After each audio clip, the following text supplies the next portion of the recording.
feeling cold against your skin. Running through the chaos, letting all the sin.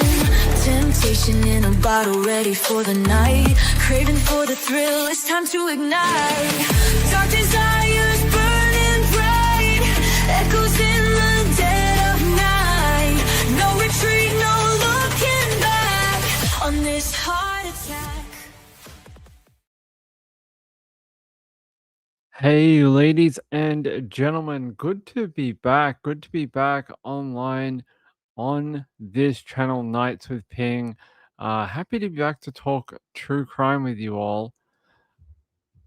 I was supposed to be back here yesterday.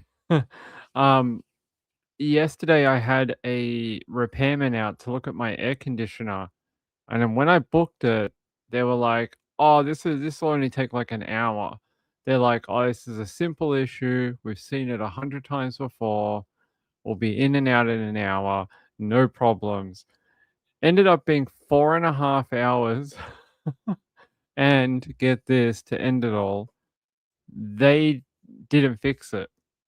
They didn't fix it, and they don't know what's wrong with it. So, because what's happening is, and I'll show you,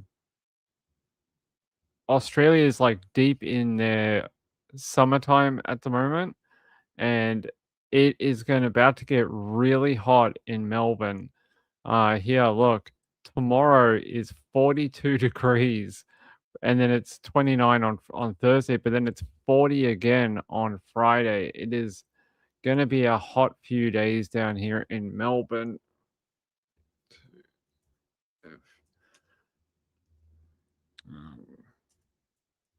Hold on, I'm just trying to work out what it is. I can't. Yeah, so 43 degrees. It's is 111.2 around that, something like that Fahrenheit. So it's around 110 degrees Fahrenheit. So it's going to be a hot week down in Melbourne here. So yeah, that's why I was trying to get it repaired, and that's why I ended up missing yesterday, because I had a guy here.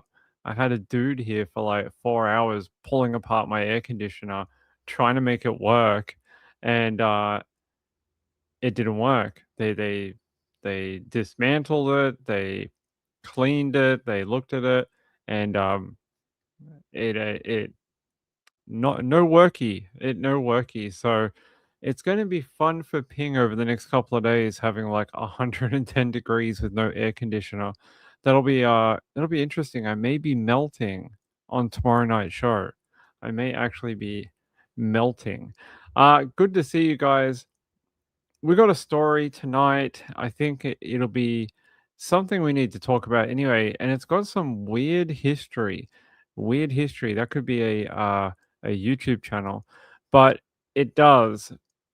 Mackenzie Dalton. She's 16. This story originates from Lexington, South Carolina, and she went missing from her home in late November, so just before Christmas. And they haven't been able to find her. And you go, well, okay, Ping, we've done a lot of missing people stories before. Like, what's different about this one? This is not the first time that she has run away.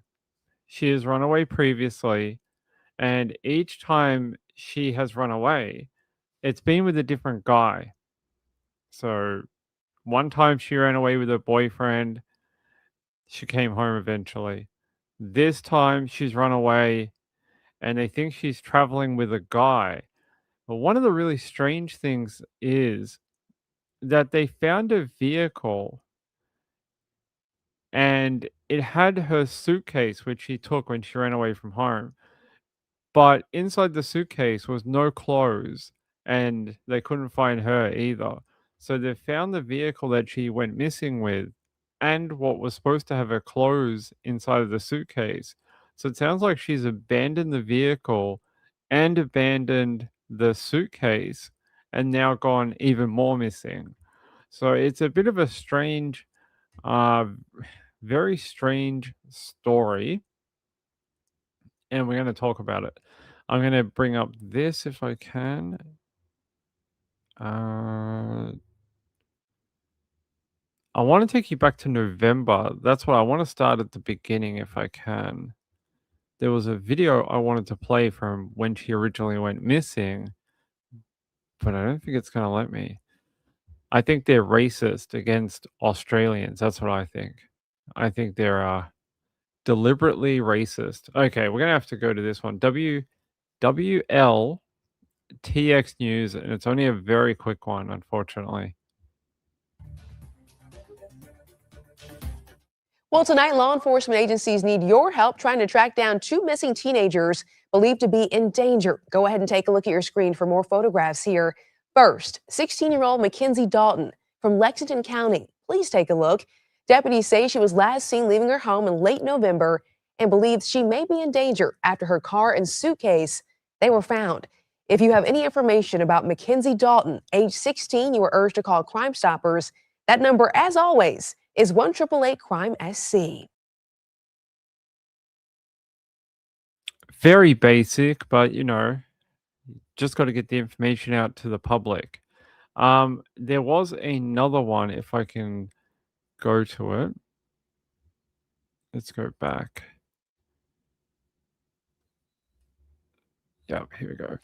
So this is what they say. Dalton, who is 5 feet 4 inches tall, weighs about 118 pounds, left her home with a suitcase and drove away in a vehicle. Those have both been located, like I told you. They saying here from the sheriff, the car she drove away in and the suitcase she took from home have been recovered. And they continue on saying, we think she's traveling with a man she knows. It's better than traveling with a man she does not know. Deputies have not disclosed where her belongings were found or where they were recovered or when, but they confirmed that she remains missing and may be in danger due to her age and the length of time she's been gone. Police have also not identified the man that she is believed to be traveling with, nor have they released the man's age or physical description. That's strange. If you're looking for a young person 16 years old, you wanna track her down and bring her home, but you won't tell us who she might be traveling with, what they look like, what other vehicles they might have access to. It makes it very difficult because you're just like, "Hey, just find the girl. What if we find the guy? Nah, we're not interested in him. Just give us the girl." It's it sort of ties us up with very limited information. Why they won't release that information, I don't know. I can't think of a reason why they wouldn't want to, because you would think if this person is over the age of 18, then they are an adult with a minor. So what's the problem in releasing their name? I don't understand the disconnect there with the sheriff's office. I don't understand why we can't have the name. It might help to track her down. People may not have seen her, but they might have seen him. And by only giving us 50% of the information, you're cutting out like a whole heap of leads that people might have on where she might be located.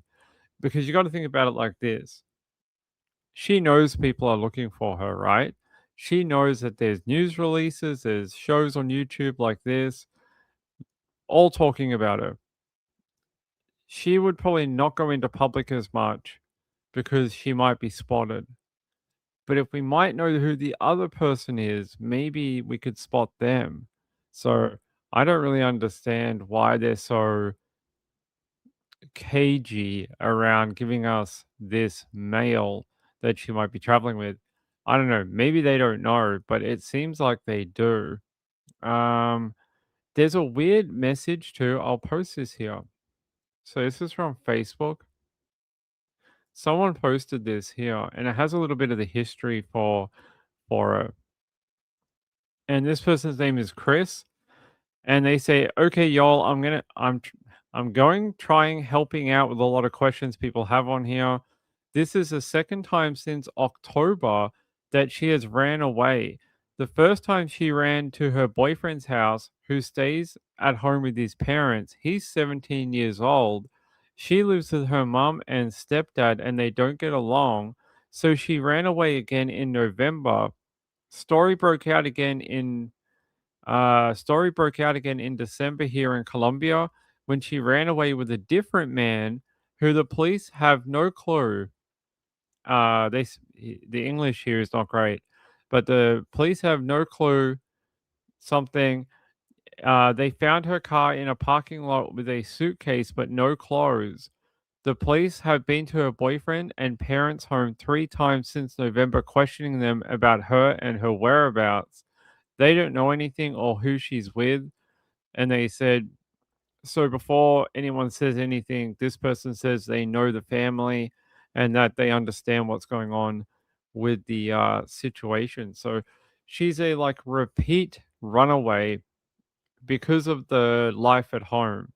So apparently the stepdad and her don't get along, and she's decided to take it upon herself to leave the family home.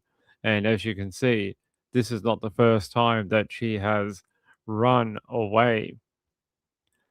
Um, Domestic violence issue with the parents, it could be, but then again, why would we not be trying to solve that?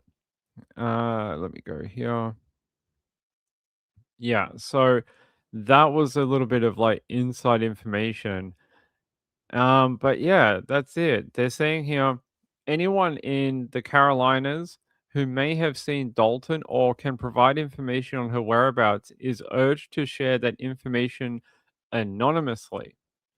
They're saying tips can be submitted through the Crime Stoppers mobile app or by calling 888-274-6372. Investigators stress that even details you may consider insignificant could help, and they want to reunite Dalton with her family and ensure she is safe. And yeah, so it seems like there's multiple issues at play here. Sounds like we've got a missing young lady, but there seems like there's problems with home too. On wanting to return her home, I think people, the community, would feel better if we knew that she would be okay if she was taken back home. Because I don't think like 16-year-olds continually run away from home if it's a comfortable place. If home is comfortable and life is good, teenagers aren't going to leave a place where they don't have to pay rent. They're not going to do that. They're going to hang around and eat mom and dad's food, hang out, get, do whatever, have free rent. They're not going to try and go out into the big wide world at that age. So, yeah. SP1 said, why is it always the Carolinas north? I don't know.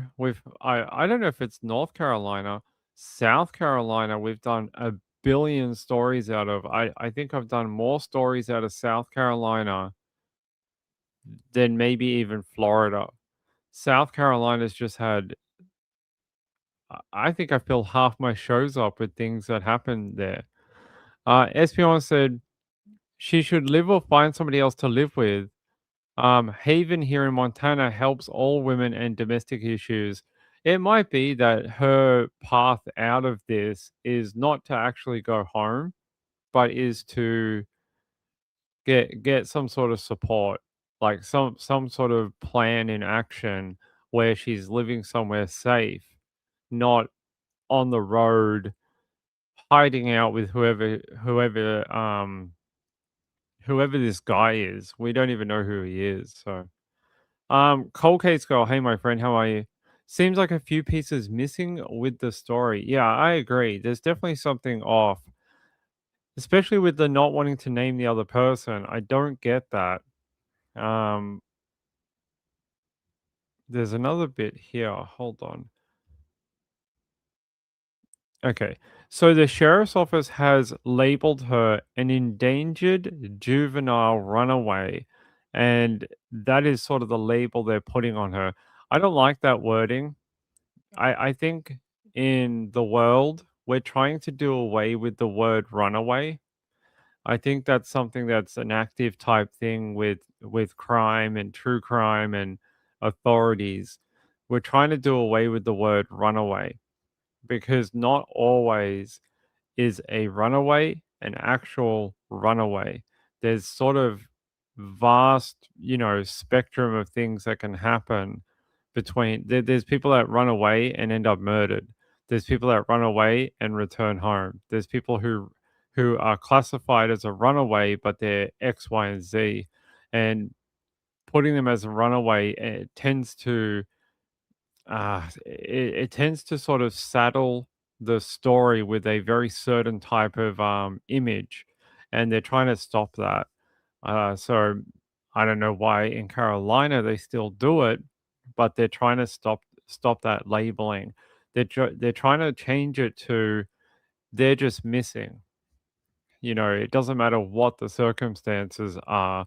If they're not with their guardian or whatever, it's just considered a missing person investigation, not a runaway or whatever. So I like that. There's been far too many people who have been labeled as a runaway and been found in a ditch like 3 years later. So it's not helpful. Um, yeah, let me have a look here. Hmm. Let me check one thing. So it's Lexington County for people who didn't catch the start of the show. Lexington County in North Carolina. Just trying to see if I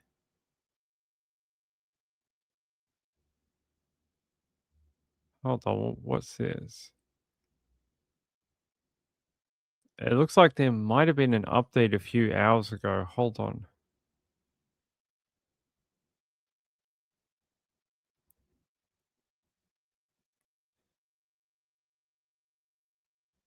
Hmm.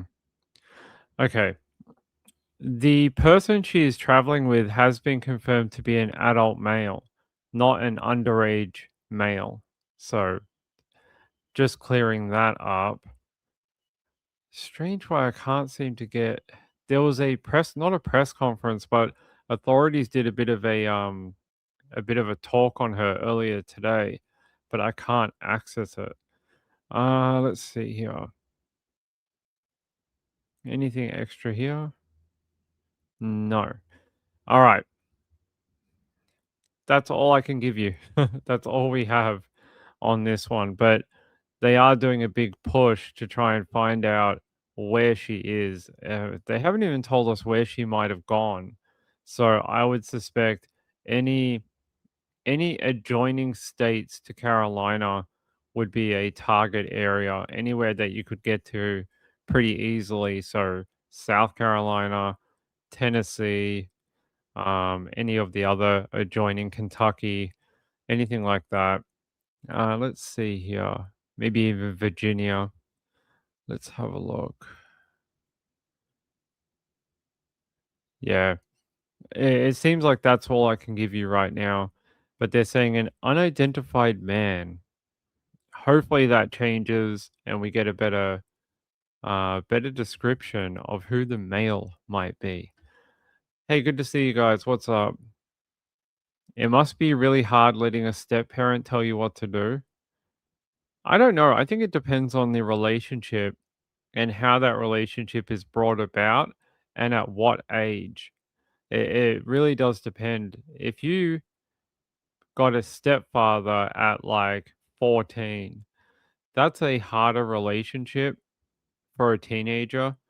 If it's very different than say you got a stepfather when you were 5, you've had a lot more time to sort of develop that relationship and know each other. I think it just depends on the length of time, um, things like that. I think there's times where stepfathers can become the whole parent and be treated as the normal father. And then there's times where it doesn't work and there's always friction. So, Kim says, not a great situation to be with an adult male. Always irks me when there's a missing teenager and it seems like they've made the choice to go with an adult that is not family. I think that's always dangerous. What's the law in South Carolina?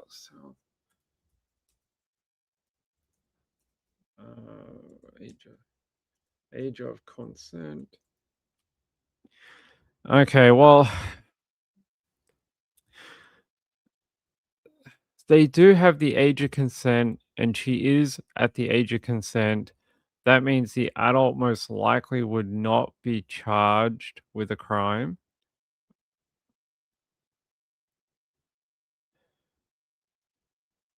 It would depend maybe what the age of the adult is. Maybe they have a Romeo and Juliet law. I would have to look it up. Let's see. Do they have a Romeo and Juliet law? South Carolina Romeo.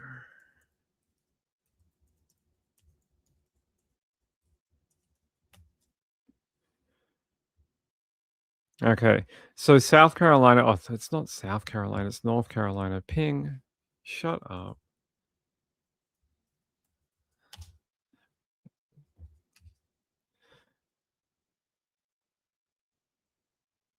Okay. So North Carolina's age of consent is 16, but Romeo and Juliet exceptions allow consensual relationships for younger teens with small age gaps, usually under 4 years, between 12 and 15, preventing felonies, though um, larger gaps bigger than those years, or sex with children under 13 can still lead to severe felony charges. Interesting. I didn't. How does this work? Felony threshold for statutory R word. Any sexual activity with someone under 13 by an older person, often 18 plus. So there's no age gap law there. Wow. When you're 13 to 15, it's a 6 year plus age gap is a B1 felony. A 4 year gap is a C felony.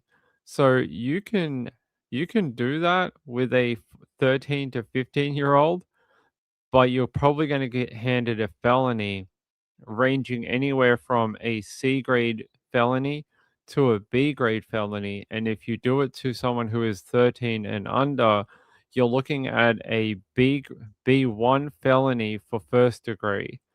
So interesting how it sort of is a sliding scale in their charging laws. I didn't know it was that bad. That's awful. Okay.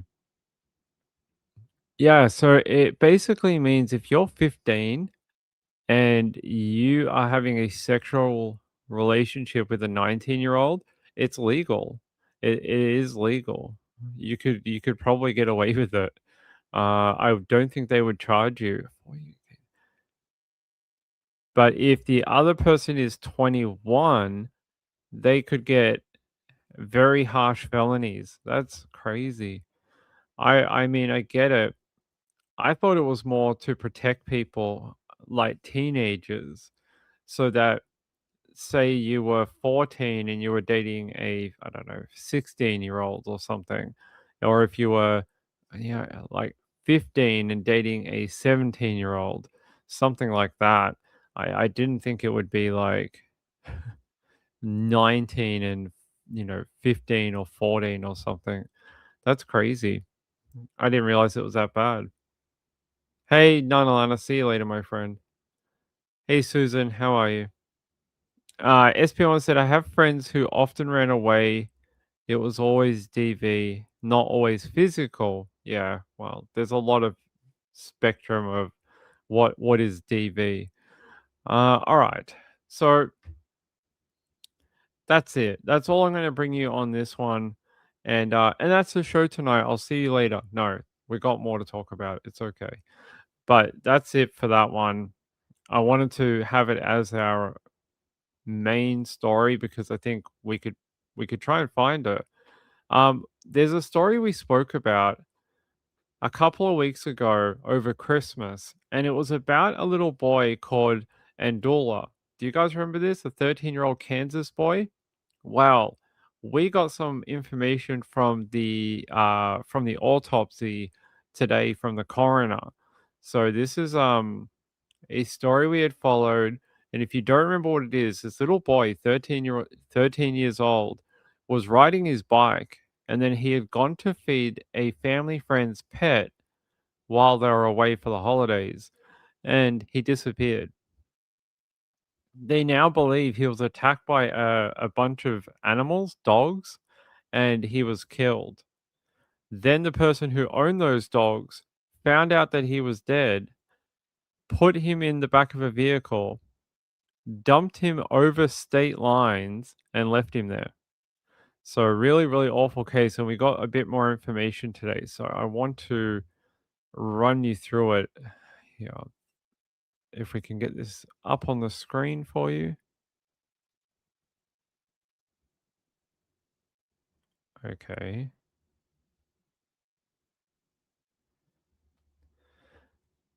Ah.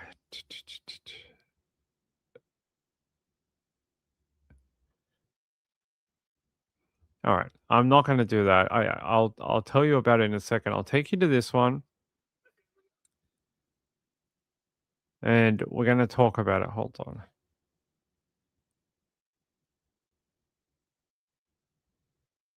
The family of a 13-year-old Lynn County boy whose body was found in a ravine just days before Christmas is getting help from a Kansas nonprofit. I'm Braden Bates. We first told you about Aaron Adula after he went missing, then followed up when police say they found his body in Bates County, Missouri, and charges were filed against a man for abandonment of a corpse. It makes you angry with God because you don't know why such an angel like that had to go that way and be found that way so disrespectfully. A family fractured as the weight of their son's death remains heavy. Had so much life he didn't get to live that he was ready for. But the image of a family of four, while incomplete, it captured the attention of the nonprofit Sammy's Toy Drive. I saw a story and the two little sisters were in one of the photos. I looked at my mom and I said, yeah, I'm not sleeping on it. We're doing this, because they lost their big brother. And that's heartbreaking. The nonprofit, born after the Uvalde school shooting at Robb Elementary in Texas, gives back to families in need. The big thing we do is we always say that we're honoring the 21, one toy at a time, so the 21 victims from Robb. So we try to spread their kindness nationwide, and now we're spreading it in Kansas. With the mission of providing comfort during the darkest days. It hit me of his Christmas gifts are going to be sitting under the tree. And he's not there to open them. Presents Aaron's family told KSHB 41 will remain unopened. You can't give that stuff away. You can't throw it away. He meant too much to us. The family's searching for answers. Not knowing for sure what really happened and the anger I have for who did this to my son. I mean, Yeah, you can't imagine, right? This family, just sent their son off to do a very everyday thing. Go look after someone's pet while they're away. Sorry, my cat is here. Rory, what are you doing? Come on, girl. Don't stick your tail in the computer. She was sticking her tail in the fan. What are you doing? Come on. All right, we got to talk about this. You can see how upset they are in that video, but the information that came out today is from Wyandotte County, the coroner's office, and they've confirmed that Aaron died from multiple dog bite injuries. Now you think of that. I think most people have been bitten by a dog. I've been bitten by a dog. I was 9 years old. It was my neighbor's dog. I stuck my hand through the fence to pat the dog, and he bit me. He literally just chomped my hand because he was like a German Shepherd, and he was trained to protect the property. And while he knows me, I knew him since he was like a tiny dog. He was, just doing what he was trained to do. Chomped my hand. I had a huge gash in my hand, and I'm I am sure we all know what it feels like to have a bite, but to have a 13-year-old boy killed from multiple dog bites, I mean, it must be absolute. I don't want to even think about his last moments on this earth. That must be extremely painful. I, I can't even describe it for you. It just must be horrible, really horrible to be overwhelmed by these animals and then not be able to get yourself out and know that you're probably in a lot of trouble. Like, you know, these dogs are attacking me. I can't get my way out of it. I don't know what to do. And slowly they attack and bite you. It's really, really horrible. I don't know how nobody heard a pack of dogs, 4 dogs, attack a 13-year-old boy and not hear anything. Yeah, I'm not sure. That is something hopefully we'll hear in the investigation. Hold on.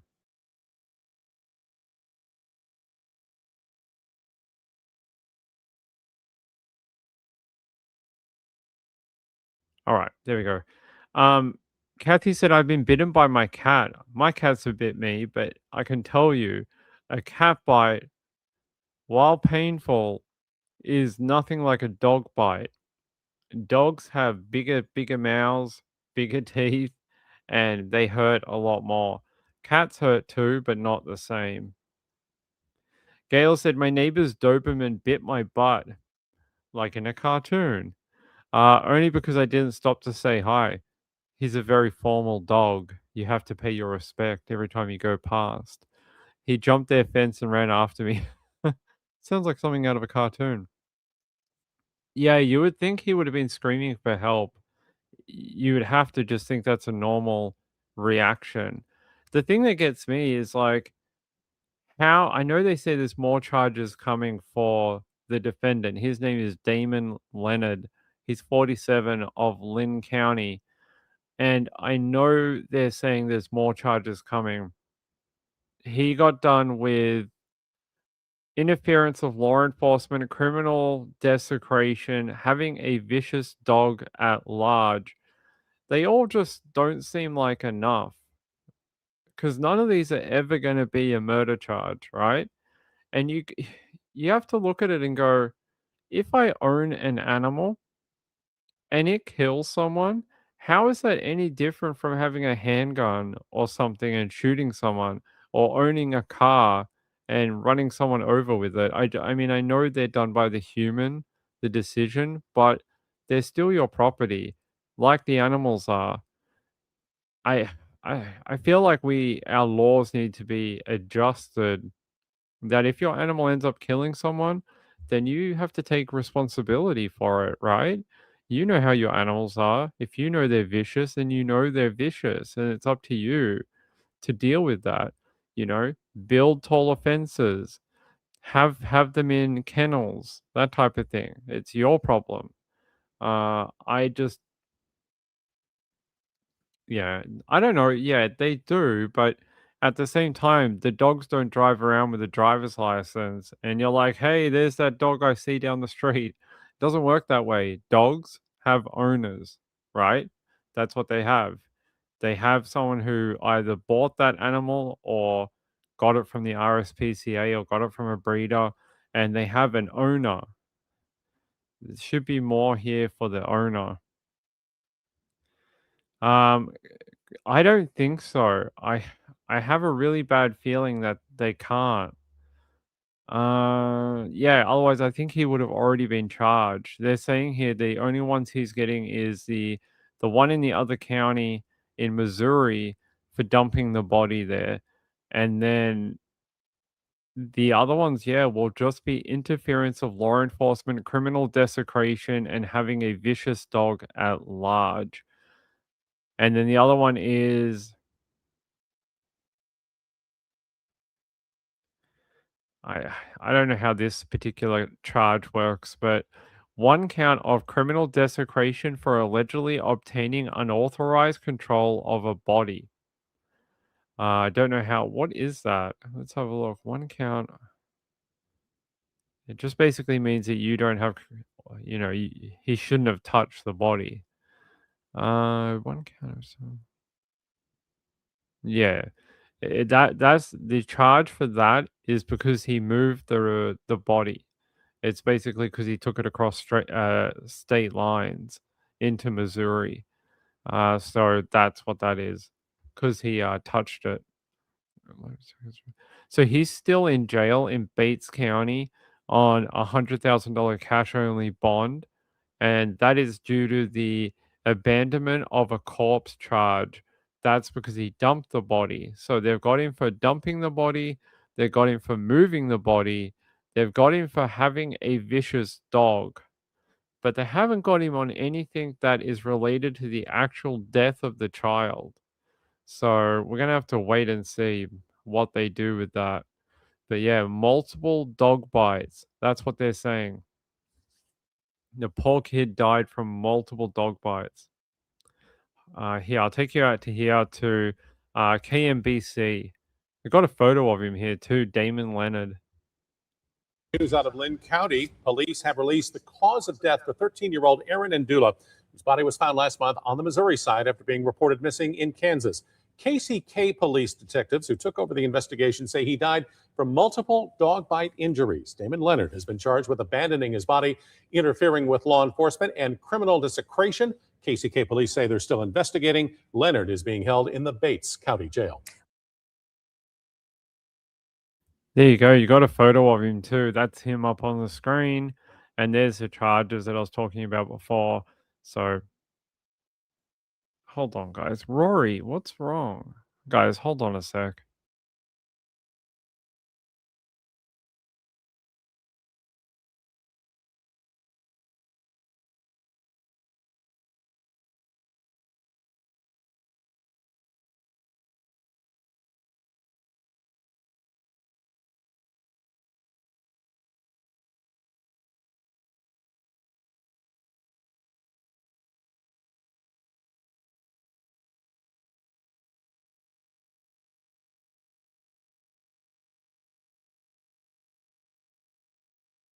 There you go.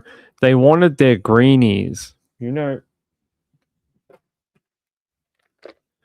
these things, these are like smackos for cats. And Rory's like, I want some greenies. Come and give me food. So to make her go away and stop annoying me, I had to give her some food. Usually it's Muffin. Yeah, it's usually Muffin, but today it was Rory. Yeah, Rory's fine.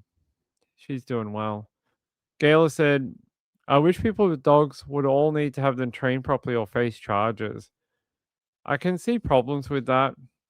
But I think it's sort of like the problems with dangerous dog breeds. Like there's certain dogs in Victoria, Australia, where we have rules down here where if your dog bites someone.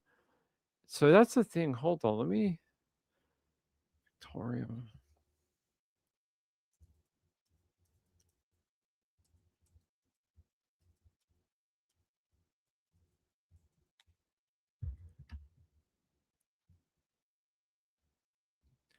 So in Victoria,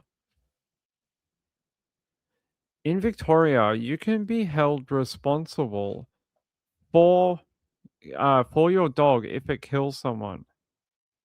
That's yeah, up to 10 years if the dog is declared dangerous, menacing, or a restricted breed, or is an attack trained dog.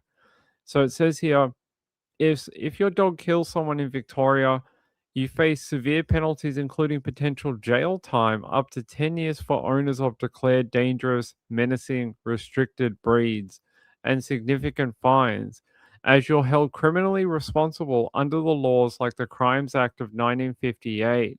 Authorities, which would be the local council, investigate, and you could also face court orders for your dog's destruction, civil lawsuits for damages, and strict management orders if the dog is deemed dangerous. There was a dog down here a couple of years ago, the dog got out once and attacked another dog, right? And the owner was like, "Oh my God, I can't believe my dog did that. He's never done that before." But 3 years later, the dog got out again and killed another dog. That council down here destroyed the dog. They killed the dog because they basically said, "You can't control it, and the next person it attacks might be a small child." And they destroyed the dog. And the guy, I think he got a bunch of fines and was restricted from owning any more dogs for a while. So, yeah. Diane says, "How is it at large if the dogs were in his yard?" I would say the wording of at large would mean that they were not under control. And that would mean that there was a way for them to either, like, they weren't contained. So it depends what his yard looks like. Yeah, I will have a look in a minute. Kim says, "I'll give my cats those." Yeah, the cats love them. Gail said, "I understand, but that breaks my heart." Yeah, I feel like if we didn't do that though, you get the other side of the coin, and you get the people who deliberately know that their dogs are dangerous, deliberately don't give a fuck, and they just do whatever they want. They have fences that are not good. The dogs get out every second day. They chase and attack people. They attack other animals, and they just don't do anything. They think it's awesome. They're like, "Oh, look, my life is a rap video." And that happens even now with the laws that we have. That happens all the time. And, I feel like there has to be some restriction because some people are very self-centered and just think it's all fun and games until someone gets killed. Yeah. Well, there was one over in South Australia. Here, you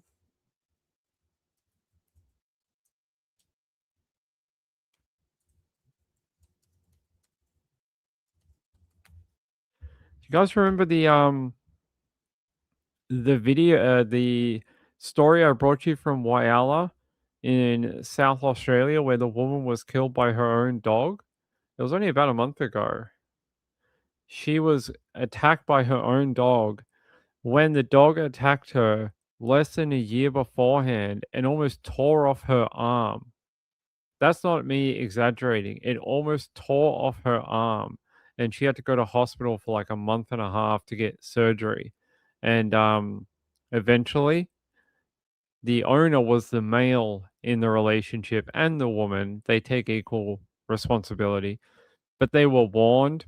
They had, fines against them. The council had told them all sorts of things. And not luckily, but in this case, it was the owner who got killed, not a little kid next door, not someone else's dog. And, in this case, it wasn't an innocent person. It was the owner. But yeah, the what I think it was a pit bull or something, killed the owner. Yeah.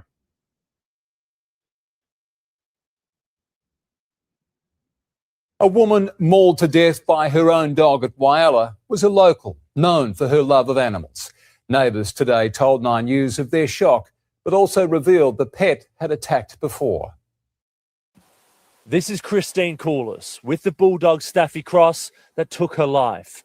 Paramedics unable to revive the 39-year-old after she was mauled just before 4 yesterday afternoon. My guess is that there wouldn't really be much they could have done, being that she was so tiny and that dog was extremely large. What prompted the dog named Dexter to attack is not clear, but shortly after the incident, it was euthanized. Police arriving at the scene on Murphy Crescent to begin an investigation. We were all told we weren't allowed to leave our house. We weren't allowed to communicate with anybody else in the street. 9 News understands Christine was engaged to be married. Her partner, today too distraught to speak on camera. Certainly a big tragedy for a while. I can't remember the last time something like this has happened in our city. Several neighbours have told 9 News Dexter had attacked Christine before, but authorities weren't told because she was afraid it would be put down. Over the years, experts have said no matter how close you are to a pet, how friendly they are, any dog can have a bad day. Police don't believe there was any human involvement in the attack. They'll now prepare a report for the coroner. Will DeFulvio, 9 News. So her and the partner knew that dog was dangerous. They, like I said, she'd been in hospital before. It almost ripped off her arm. And her and the partner thought the dog was a good dog. And they're like, oh, we don't want to report the attack to the government. They're going to come and take the dog away. Well, it cost her her life. It cost her her life, and the dog ended up dying anyway. Dog was destroyed the same day. So what did they gain in the end? Nothing. Absolutely nothing. They gained nothing except for the death of a loved one. So it's very sad, but yeah, unfortunately, sometimes it has to happen.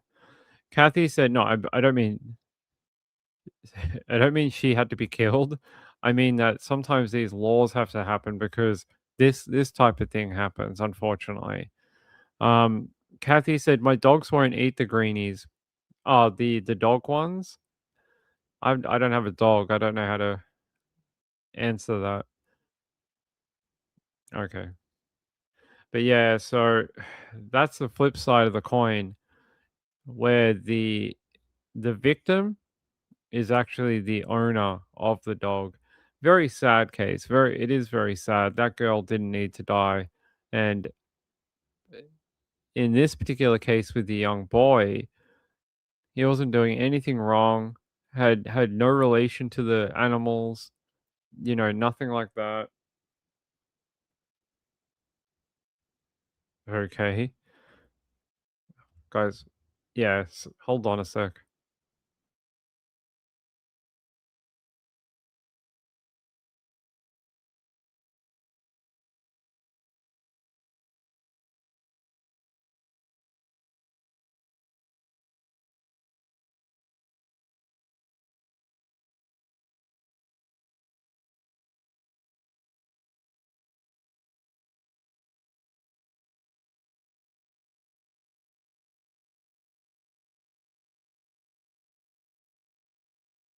All right, sorry.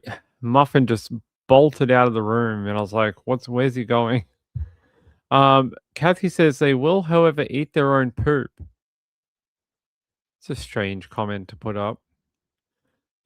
Cold Case Girl said, I turned on the light in the middle of the night one time, and they were literally sitting in a circle and just stared at me like I walked into a private meeting. My cats do this too, as if they're plotting to trip me down the stairs the next day. All right, I want to talk about more about the one in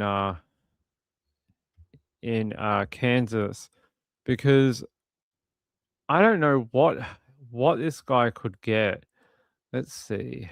What's the highest charge he has? It would be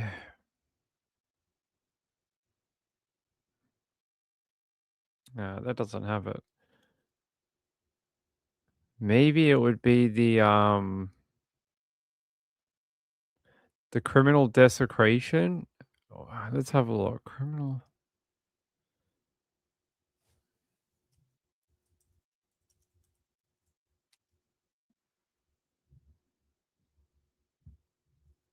What is the penalty?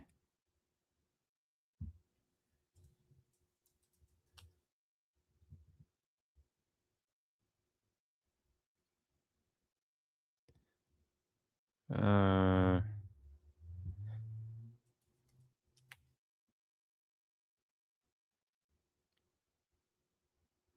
it's not even that much.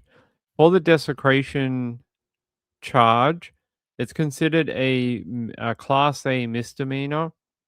It's up to 1 year in county jail or a fine of $2,500. That's it. What about the other one? What about the having a vicious dog at large? Penalty.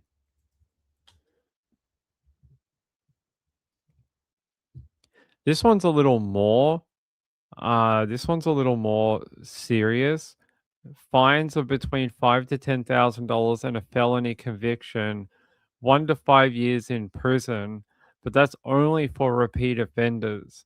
If you're not a repeat offender, it's only a fine and a conviction. But yeah, that's it. So you have to be considered a repeat offender to get jail time for that one.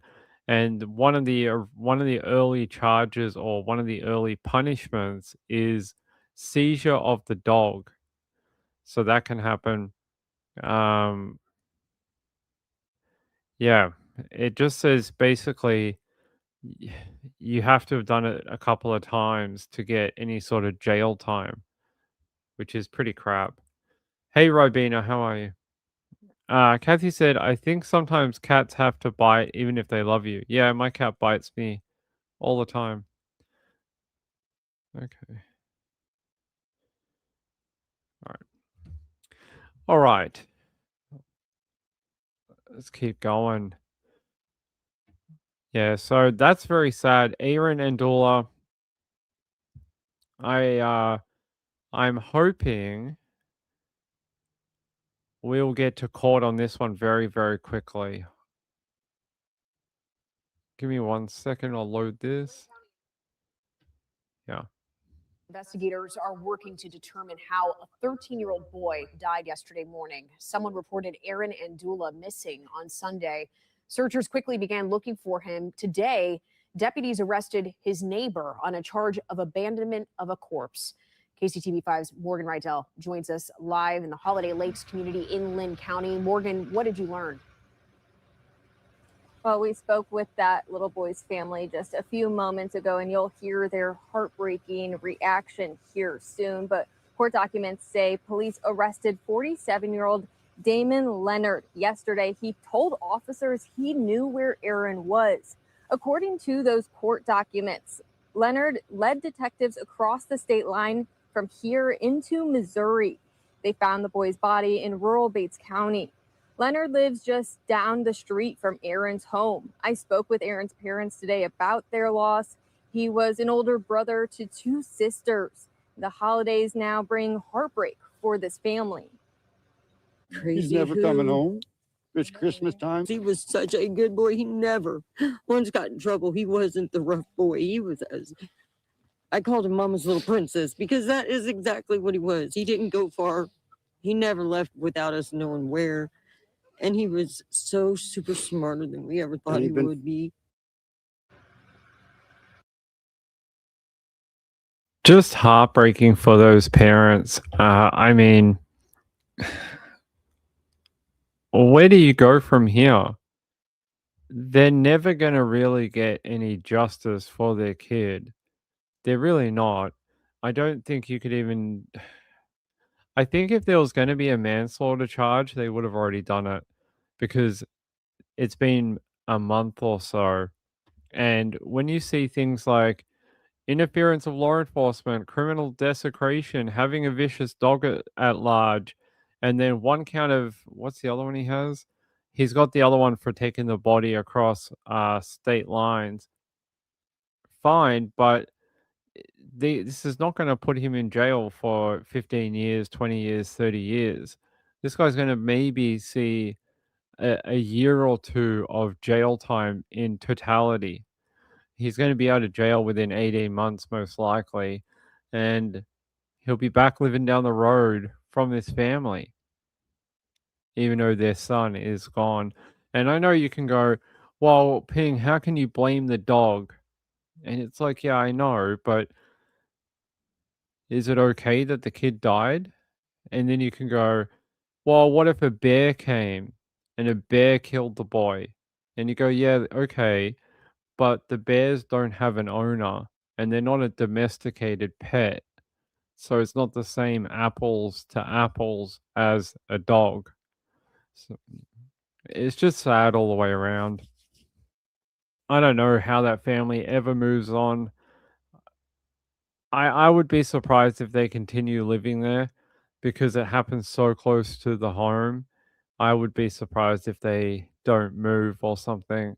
because that guy will go back to that property. Like, where else is he going to go when he gets out of jail? Glad they took the dogs off him. Glad he doesn't have the dogs anymore. Unfortunately, the dogs have been put down. I mean, that is sad. Anytime you have to do that to an animal, but yeah. Let me have a look one more place.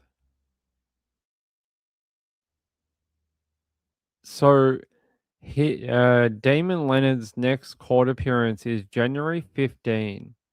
January 15th, so next week is when he's due back in court next Wednesday. And they're saying here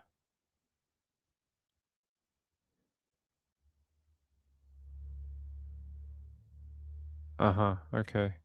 So apparently the family set up a GoFundMe for asking for help from the community for a burial for their son. And here's the GoFundMe. They've raised about $10,000 so far, only off around 172 donations. That's really good. Well done to the community for helping out. That's really, really kind, especially after what happened to their kid. I'm glad they're going to be able to like bury that child. They're saying here that the mom and dad are called Anita and Jody. Anita and Jody? Is that Jody is the dad, Charles, Jody, and Dula, and the mum is named Anita. And what are they saying here? Basically, that the parents are struggling, that they continue to grieve. They're trying to take things one step at a time. They are working with a local funeral home in Pleasanton to pay for Aaron's cremation and final arrangements. They say more than anything, they need a more reliable vehicle to get to counseling and to begin the long process of healing. The costs are overwhelming, and every bit will support them to stay on their feet as they navigate this tragedy. Probably also to get to court, too, not just to counseling, but also so they can get to the courthouse because there'll probably be ongoing court days that they have to get to. And if they don't have a way of transport into town or whatever, they will need that. So horrible story. I don't know where we go from here in relation to Damon Leonard, but yeah, charged with abandonment of a corpse, interference of law enforcement, criminal desecration, and having a vicious dog at large. Oh, the point I was getting at before, like why they have so many charges, it's because they can't charge him with anything else. So they're just like, charge him with everything we can. They're like, find every bit of law that we have and just charge him with it because they can't get him with a capital or high level offense. So if they could get him with something like manslaughter, they wouldn't bother with all this. They wouldn't do all this. The only reason they're doing it is because they can't get him with something higher. So they're like, just throw whatever they can do to try get as much jail time as they can. Gaylor said he dobbed himself in, so he should just say he's guilty, no court cases. Yeah, if he just pleads guilty, I promise you, he'll be out in a year or two. He's not going to get much time.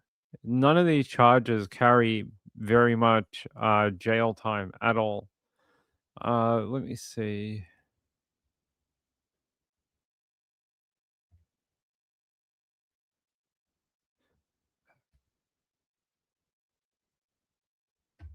Hold on, guys.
Sorry. Mrs. Ping just got home, so she's like, "Can you help me get in the house and help her get up the stairs and stuff?" So had to go help her for a second, and then the cat jumped in the chair. A dog can be good, but pulled into a pack mentality happens to humans as well. I would say that when you have multiple dogs, the chances of that happening are probably higher because they do form packs, especially if you've got like 4, 5, 6 dogs. They will do that naturally. And if one attacks something, then they all will. So yeah. So I don't know if that's what happened here, but it could be. It could have been one dog was a bit aggro that day, decided to attack Aaron, and then the other ones joined in, and it was all over. That could have been exactly what happened. Let's see what else we have here. Wait, what day is that? When? Did they already have it? Okay. So, according to his funeral arrangements for Aaron, they already had his memorial. So they had the memorial service just before New Year's on December 30. And then they had the celebration of life on the same day at the same time. So they had a memorial service and a celebration of life. From the memorial service went for about half an hour, and then the celebration of life went for about an hour and a half till about 6 p.m. So he has already been said goodbye to and I think probably laid to rest, I'd say. That happened to a dog walker. You buried your cousin on the 30th also. You know, I don't know if Mrs. Ping wants me to tell you this story. Can I tell a story about Mike? So,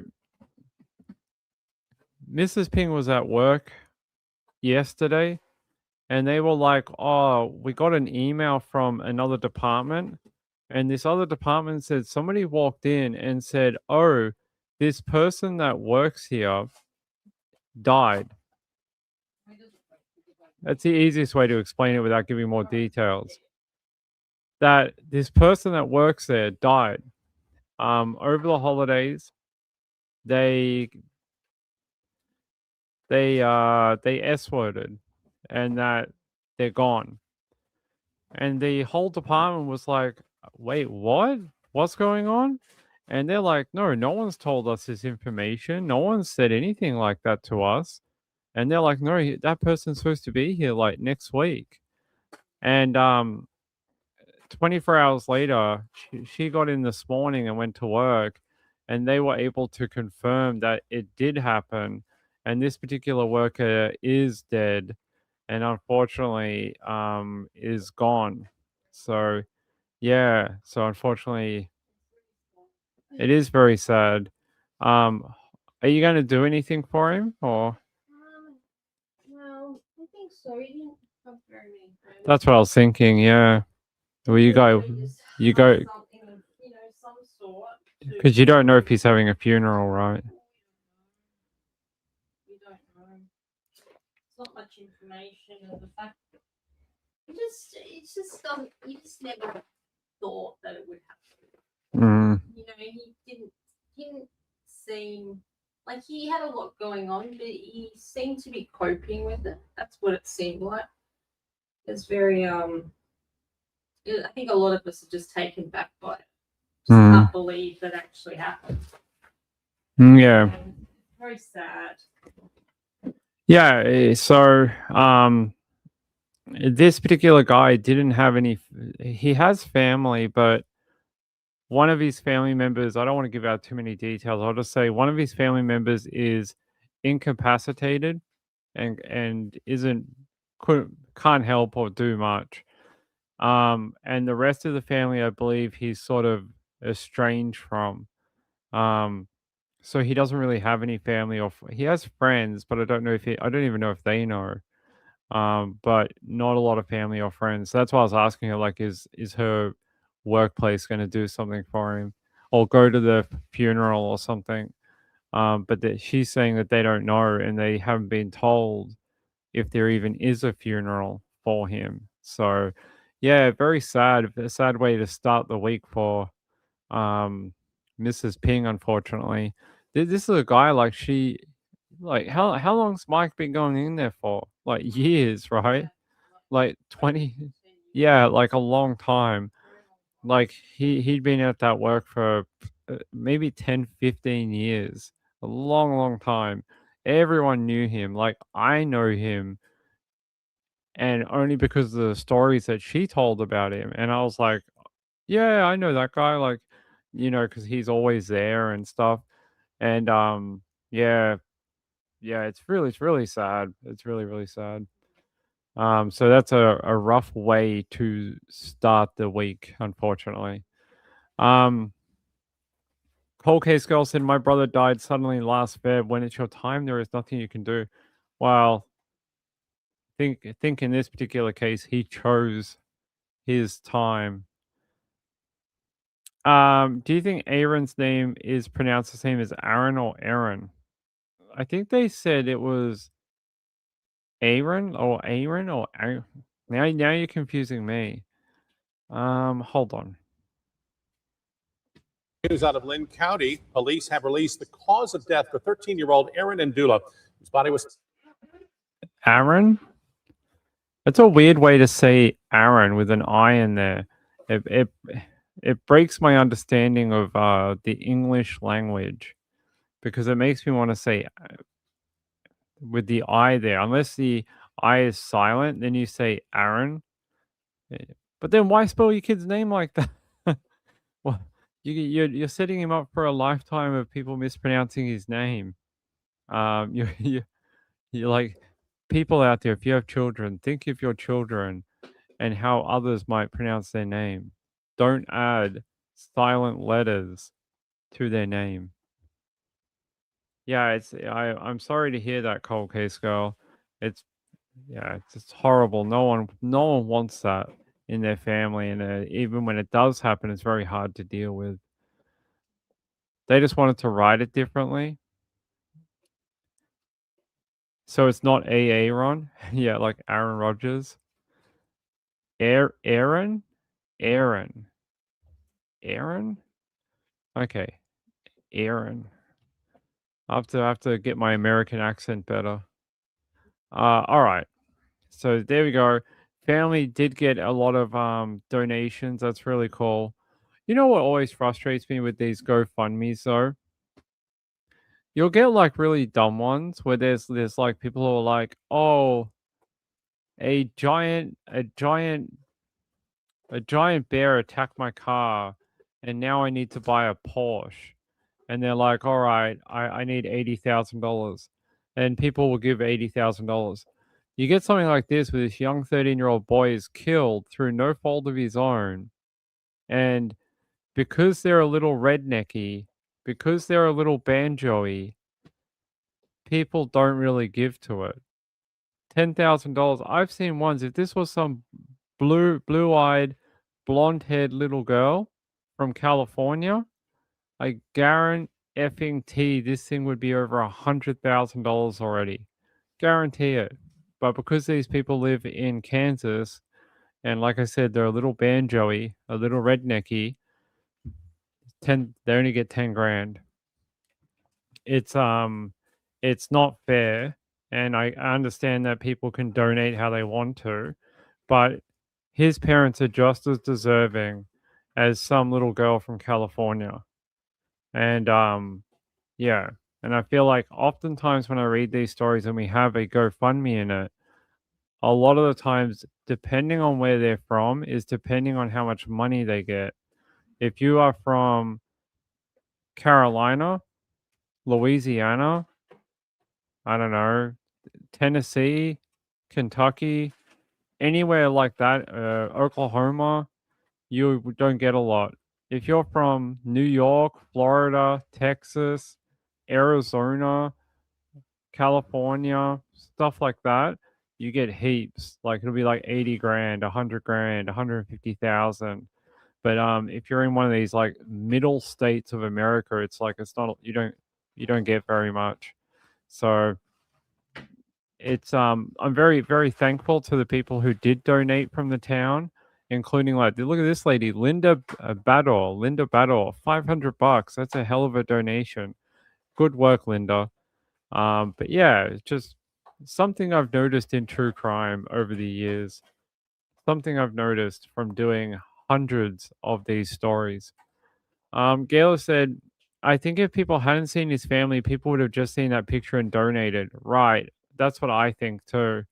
And I think because when they see that video of the family, they think, oh, they're just poor country folk. They don't need the money.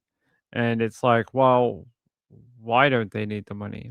Who are you to decide what they do and don't need? Kathy said, how old is this boy? 13. So yeah, just here, I'll look for one.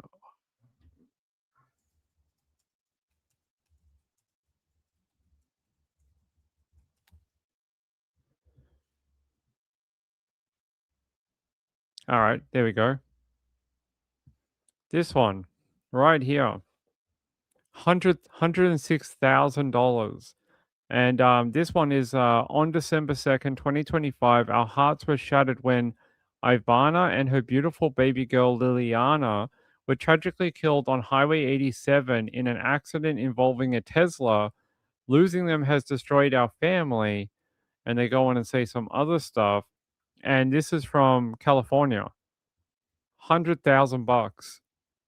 So that just shows you the differential between different areas where these kind of events happen and how the response is on giving from people and stuff. Tangled said, yeah, 13. So yeah, there you go. And that was not me just I just randomly typed that into Google and that's the first one that came up and it just proved the point. It's not like I went fishing for that. It's just I typed random words into Google and that's what it was. So, yeah, it's interesting how that works and it's also very unfair at the same time. I was trying to see if we could get that news story for this one. Hold on. This is in San Jose. San Jose. Let's go. It was this. Here, I'll take it. I'll take you to it if it'll load.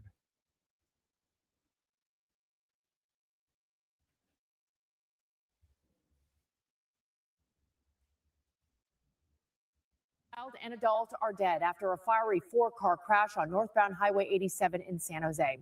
It happened near the Kirtner Avenue exit and shut down a section of 87 for hours.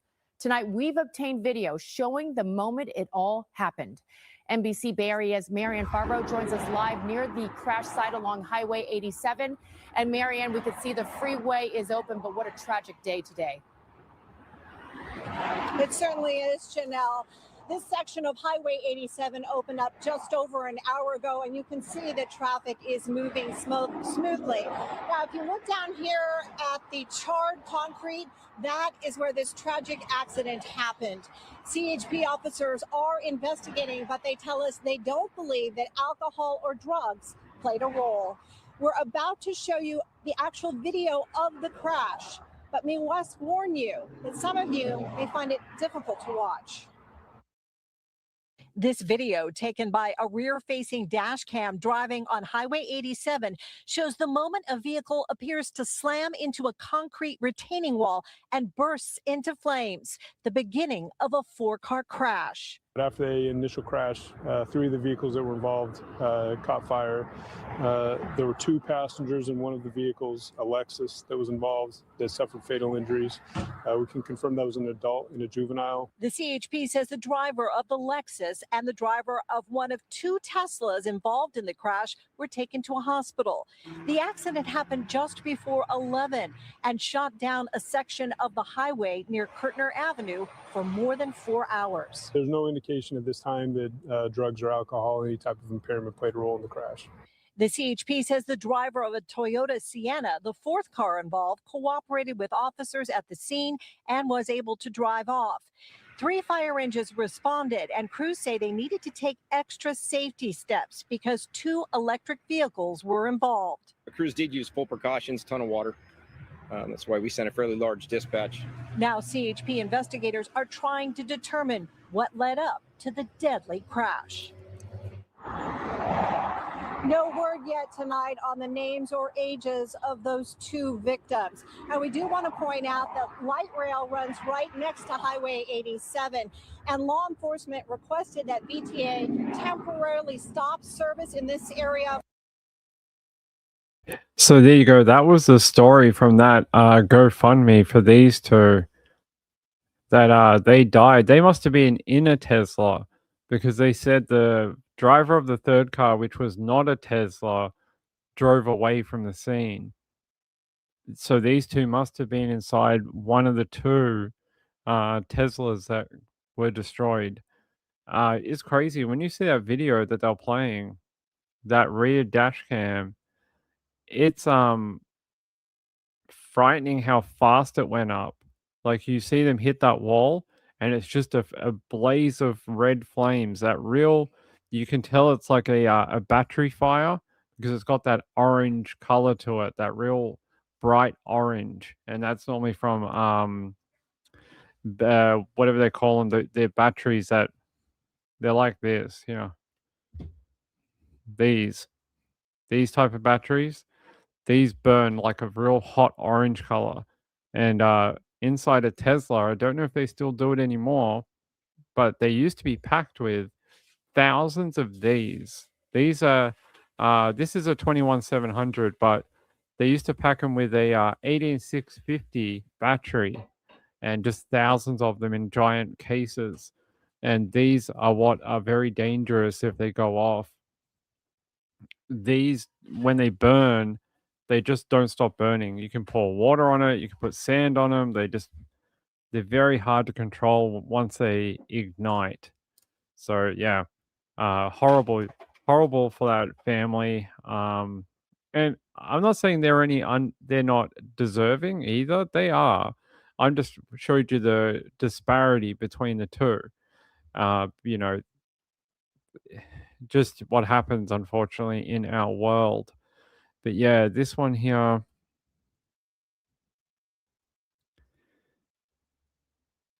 Yeah, very sad that the baby died. Baby Liliana. And that's her and her mum there. Just driving down the highway like it was any other day, and they got rear-ended by another Tesla. Not poor if you have a Tesla. I don't know. Some of them are not that expensive anymore, especially if you live in California. They're not that pricey. You can get them on the secondhand market in California for 10 to 20,000 for some of them. Old Model 3s you can get very cheap. Some of the sedan ones now you can get pretty cheap on the market. Cold Case Girl said Teslas are dangerous cars. If you were not around when we started this channel, years ago, we did a story from Arizona. And we did this story from Arizona where a Tesla, was driving on a highway and it was on autopilot. And it hit someone that was crossing the highway. They were crossing the road, and the car didn't register that. I think it was a stoplight, something like that, and it just kept going 100 miles an hour, and just full on impact in this person. And there was full video of it because the car was recording. It was one of the most awful things I think we've ever watched on this channel. This person just casually crossing a road, and this Tesla just barrels through and collects them on the way, and they just exploded. It was really, really awful. And then there was another one I think we did out of Arizona for a Tesla, where a Tesla, it did something, like it autopiloted or something, and it collected and hit 2 other people or something. So we've done a few on this channel over the years for Tesla. But yeah, I don't know if I would ever own one. I think one, I don't understand the point of them. I get that you want to move away from petrol or gas. That's fine. I understand. But unless you can guarantee that your electricity comes from a green source like windmills or, hydro or something like that, then, your electricity has to come from somewhere. And a lot of it comes from coal fired plants. So, how is that any different from getting petrol? If you buy the car to manufacture the batteries, that also ends up, it's a cost to the world to manufacture all those batteries and stuff. So I don't know. I don't think it's a perfect solution, and I don't think we're there yet. Eventually there'll be something like hydrogen's a possibility, but they're like 50 years away from developing it. They'll find something eventually. Joe Schmo said Waymo Teslas are everywhere in Phoenix. Waymo is not a Tesla. Waymo is Microsoft. I'm pretty sure anyway.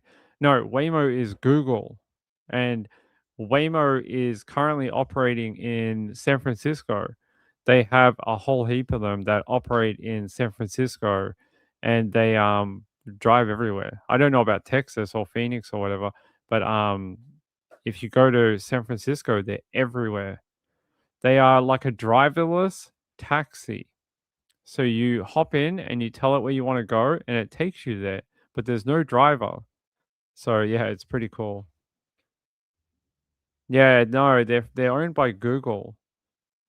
Yeah, Waymos are not Teslas. Pretty sure it's a company that Google bought. Originally, it was their self-driving car company, and then they turned it into like a taxi company. It originally started as the Google self-driving car project in 2009, and yeah, so now it is their autonomous vehicle rideshare thing. So if you guys have never seen one, this is a Waymo. It's got all these cameras and radars on it, and you hop in, and there is no driver, and it takes you wherever you want to go.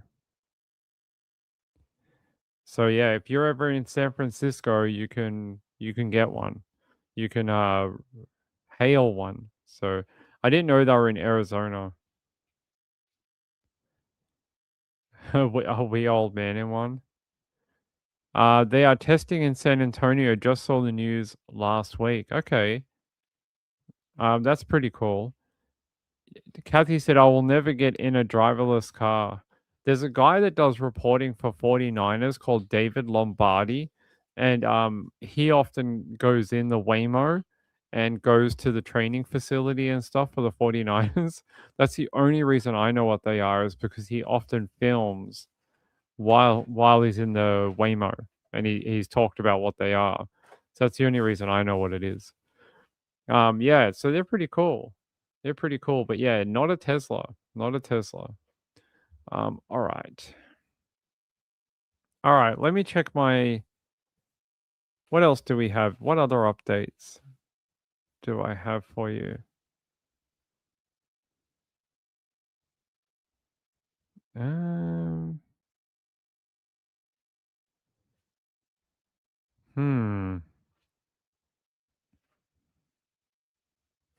Maybe we can head out. Let's go to Florida. I want to head out to Florida and tell you this story. Let's go out to Flagler County. Check this out. Man accused of kidnapping, torturing 11-year-old denied bond in Flagler County. Closer to home in Flagler County, the man accused of kidnapping an 11-year-old earlier this week will not be released on bond. West 2's Spencer Tracy shares the disturbing details from what started as a traffic stop. Darnell Hairston, please. A traffic stop in Flagler County quickly turned into a child rescue and a major criminal case.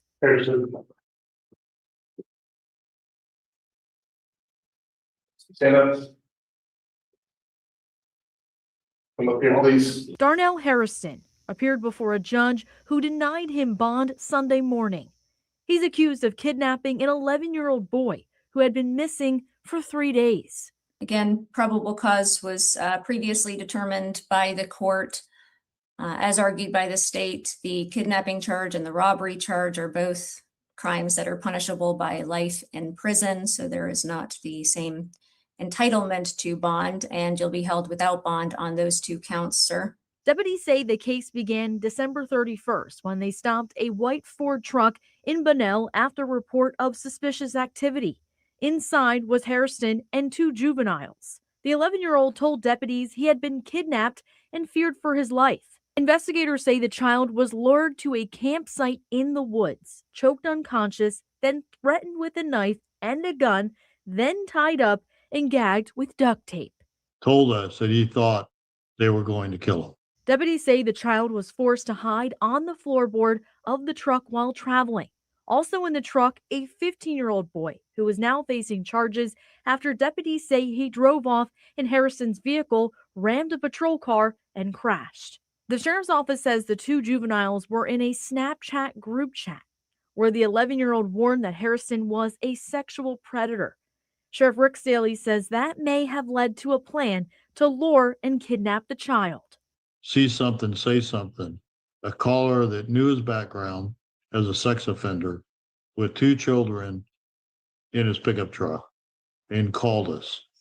And if it wasn't for that, we might be investigating a completely different crime. Covering Flagler County, Spencer Tracy, West 2 News.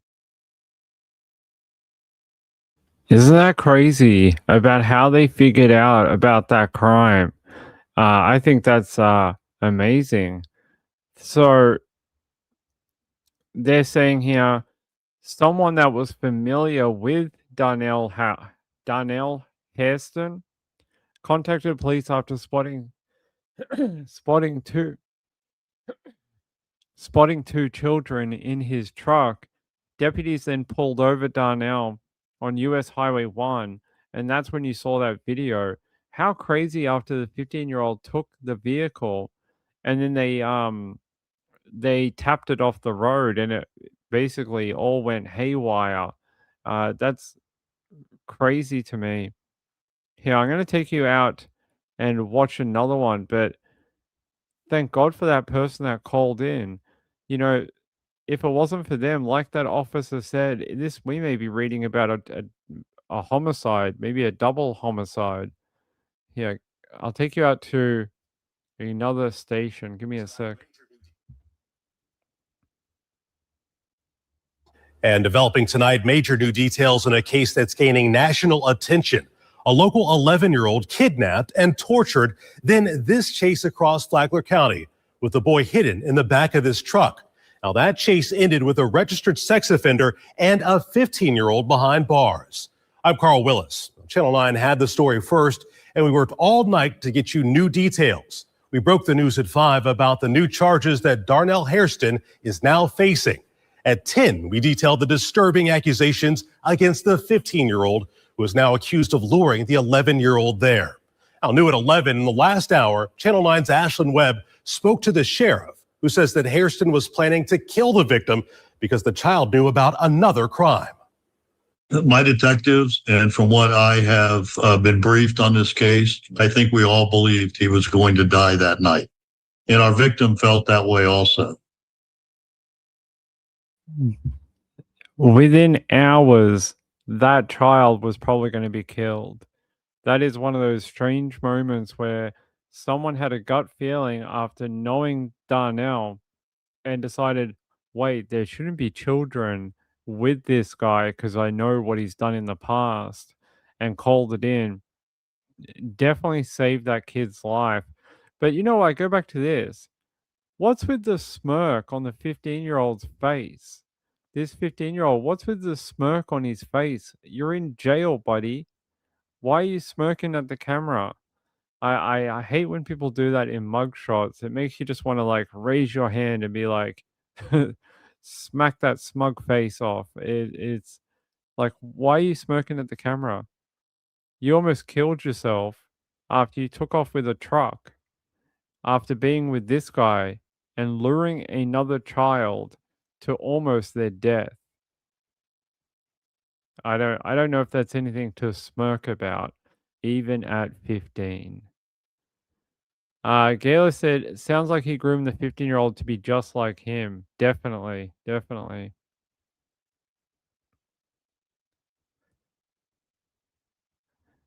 Good luck with the hearings, Joe. Good luck with the hearings. Yeah, so crazy story. Why is it always in Florida? The 15-year-old is going to be facing multiple charges, currently housed at the Florida Department of Juvenile Justice, and Hairston is being investigated as a potential co-conspirator. They're saying here both children were reportedly part of that Snapchat group in which the youngest victim allegedly warned others that Hairston was a predator. Hairston thought this individual had information that could put him away in prison, and that resulted in him and Junior Bishop, the 15-year-old, concocting a plot to lure the 11-year-old into a rural area of Flagler County.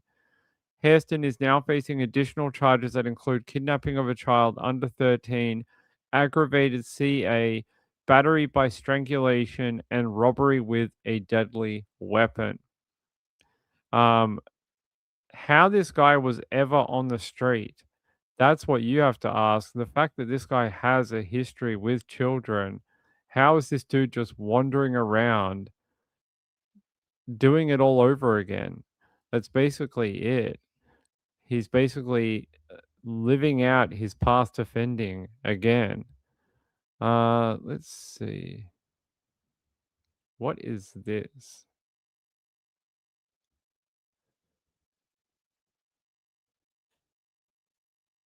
Is this him? Looks like it. So this looks like him.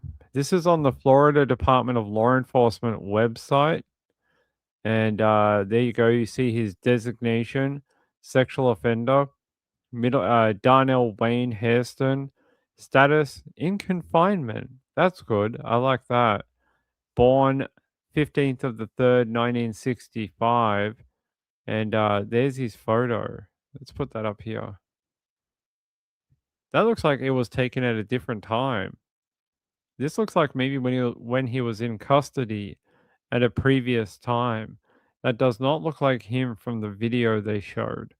So maybe when he was in jail last time, because that doesn't look like him from the video we watched before. Yeah. Here's what he looked like when his mugshot was taken this time. And in the other photo, he looks younger. So I'm guessing that's when he was in jail the first time. Yeah, definitely. It does not look the same as this one. What else does it say on our website for creepy guys? Let's go here.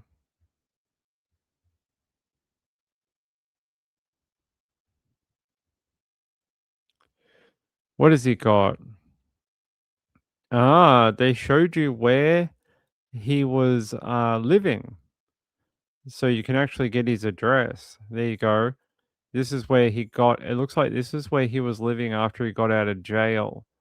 And then now they're like, he lived here, now he's in jail. 1001 Justice Lane, Flagler County Jail in Bunnell, Florida. So sounds like he's currently incarcerated. So what did he get done with?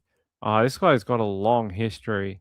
Wow, back in 1999, he's been dealing with underage children. He has a lewd and lascivious charge from 1999, and he was convicted. And then 5 years later, in 2004, in the same area, St. John, false imprisonment of another. So I'm guessing that would have been of a child, possibly. but he also got done with that. He's owned a bunch of different cars. Look at this, a bunch of different vehicles owned to him. A lot of Ford 250s, a Ford 350. Wow, in 1997. So he's owned a bunch of different rego number vehicles. What else do we have? Yeah, can we access this? No. Ah, that's interesting. So that 2004 charge that he got done with, it was confinement of a child under the age of 13 against their will. So he's done this before. Yeah, it sounds like he's so what he's been charged with now, it sounds like he's done all this before. That charge in 2004 is confinement of a child under the age of 13 against his or her will, within the meaning of this section, if such confinement is without the consent of the parent or legal guardian. And they're saying here that the various things here would be aggravated CA, sexual battery, lewd or lascivious battery, lewd or lascivious molestation, conduct, exhibition, violation, or basically prostituting a child, exploitation of a minor, or other offenses related to human trafficking. So he has been a predator for a long period of time. This guy is not a new one. Seems well known by authorities. And there you go. I don't know what to tell you except for I don't understand why this guy was on the street. They only took this photo 15th to the 12th, 2025. Wait, what? When did this happen? Why would he have been in jail 2 weeks before this happened? So this stuff happened December 31st. This photo was taken on the 15th of December. Why would he have been in prison clothing in December? Could that have been like a parole office thing? Is that what that photo might be, you guys reckon? Maybe he was at his parole office? I just can't figure out why they would have this photo. I wonder if he was visiting a government department or something. Tangle said, was this all in Florida? Yep, all in Florida. So this photo taken 2 weeks before he was arrested for this incident. But I can't work out why they took that photo. Hold on.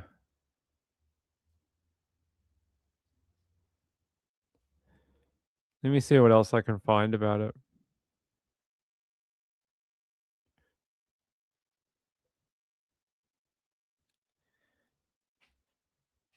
And developing tonight, major new detail.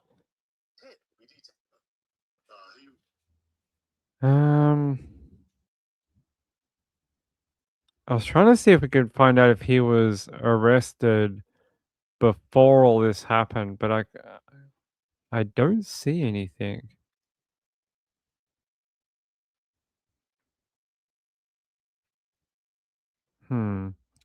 Yeah, I don't see anything, unfortunately, for before this news broke, but it wouldn't surprise me given his history. So, what a sick individual. Very sick individual.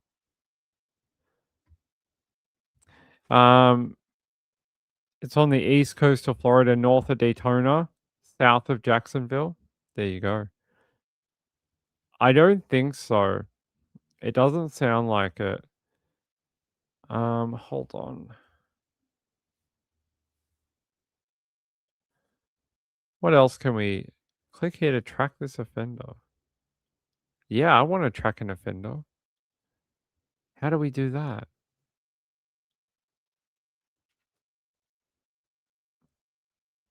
Oh, it's not letting me do it. It must be only if you're maybe if you're only an American you can do it. It's not doing anything for me. Yeah, it's connection timeout. That's a shame. Let's see what else we have.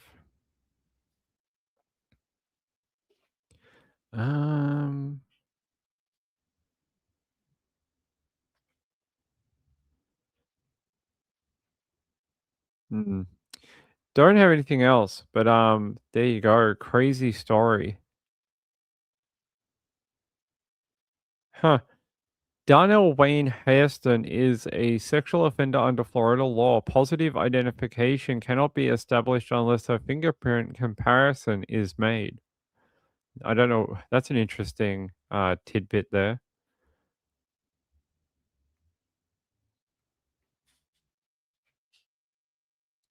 Hold on. What's this? Okay. We might be able to search him in the prison system in Florida. Let's see if we can do that or not.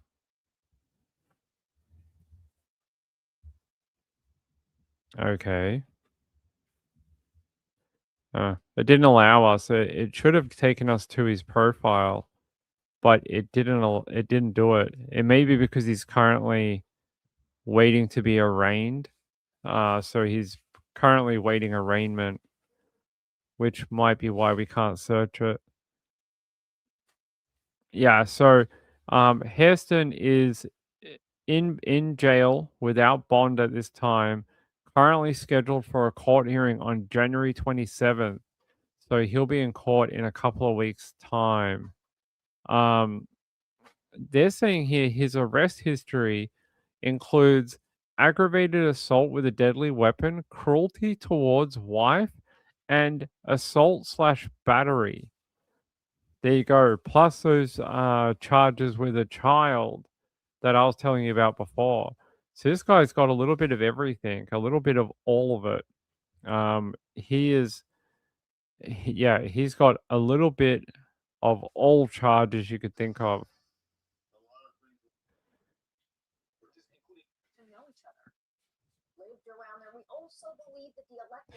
All right, one more bit on him from Wesh to 11-year-old. I'm Stuart Moore. And I'm Summer Knowles. Flagler County deputies rescued that 11-year-old during a wild traffic stop, all caught on camera. West 2's Haley Crumblehome joins us live. And Haley, it appears all three seemed to know each other. Yeah, that's right. Hairston seemed to be somebody in the Flagler Estates area that helped kids fix their ATVs. So he knew kids that hung around there, lived around there. We also believe that the 11-year-old and 15-year-old knew each other because the sheriff's office believes the reason for the kidnapping may be because the 11-year-old said something to the 15-year-old in a group chat about a sexual assault allegedly involving Hairston. Okay, turn around, put your hands behind your back. New charges tonight for this man, Darnell Hairston, a registered sex offender seen in this body camera video running from deputies after he was pulled over in Bunnell on December 31st. Deputies said two other people were. I love that he fell. Like when he's trying to run away, it's like he almost had them. And then, just his luck, he trips over his own feet and falls. And I feel like that is some sort of natural justice going on there. I love it. He's like running away and then he's like, oh, just let me trip at the most inconvenient time. Watch. New charges tonight for this man. He just tripped. He almost had them. I find that absolutely hilarious. Year-old accused of taking off in the truck while deputies wrestled with Hairston. Ultimately, the teen is accused of ramming into a deputy's cruiser before crashing. The other person taken from the truck, an 11-year-old boy who had been reported missing days earlier. An arrest report says he asked the deputy who found him, "Can you help me?" and said he was worried he would be killed that night.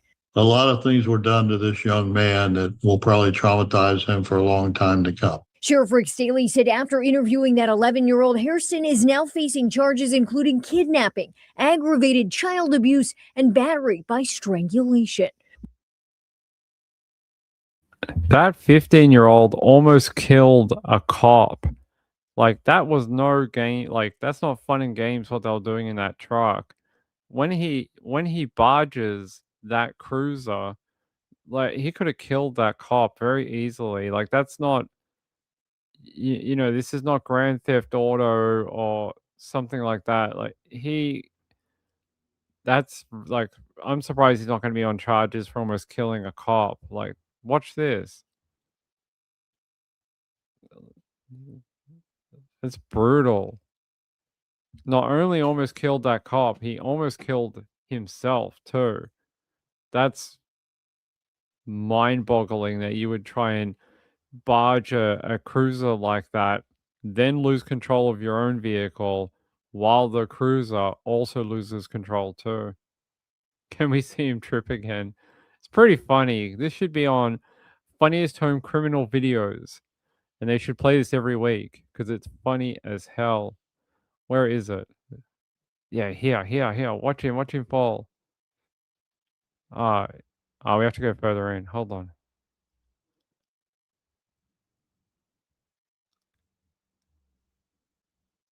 There we go. It's so funny. I wonder if I can get him mid-fall. Let's see. Run, Forrest. Hey. Oh, he fell. Dumb things criminals do. Hey, you know, I'm gonna try and run. You know, you can imagine that. You're in jail, sitting in jail, and the guy next to you asks, like, what happened? How'd they catch you? And you're like, oh, I tripped. And you're like, they're like, what do you mean? They're like, I was running away. I was in front of them. They were so far behind me. And then I tripped and they caught up.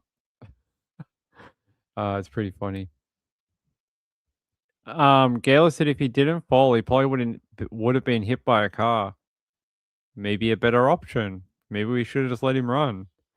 No one needs him on this earth, and his stupid fucking cost to keep him in jail is like in the hundreds of thousands for his jail time. This guy has lived a shit life. Let's be honest. This guy has lived a shit life. Added shit to Florida. Literally. That's what he is. And that's all he's done.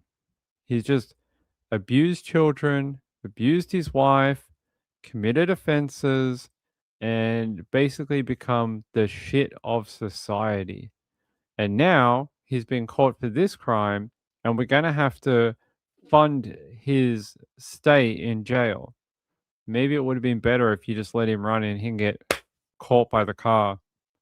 It's like, I don't get it. It's like, yay, we get to house him, feed him, and he ain't going to be getting the DP. So he's going to be like in Hotel Florida prison. Free room and board, exactly. Marlene said, Rock Spider, maybe there'll be some jailhouse justice. Well, the jailhouse unfortunately has a lot of rock spiders. A lot of them. Maybe someone will try, but he'll probably be kept in confinement, unfortunately. The heat makes him like that. I don't know. Joe said, I got the arresting affidavit and a handful of other court documents for this guy. If you want to pass them on to me, I'd appreciate it. Because it won't let me. Sometimes when we're on the Australian IP, we can't access it. It doesn't allow us. It just won't let us in.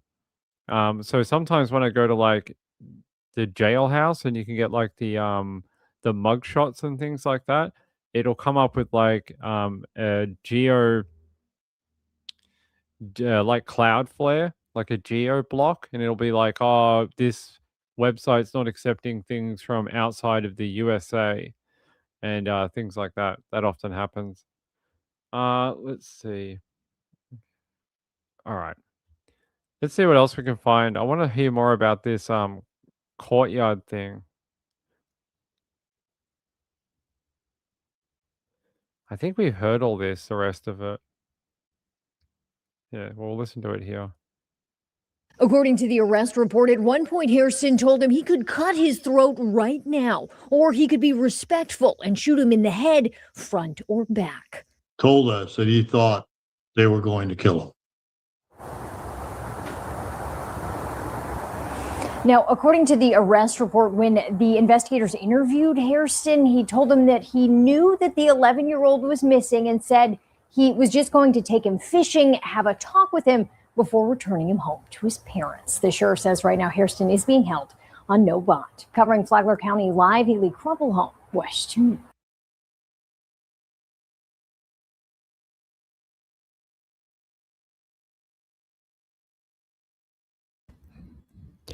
So he was going to take the child fishing and have a talk with him. Is that what was going to happen, was it? I think they should let you out of jail and let the people of Florida take you fishing and drop you in the deep end. Really.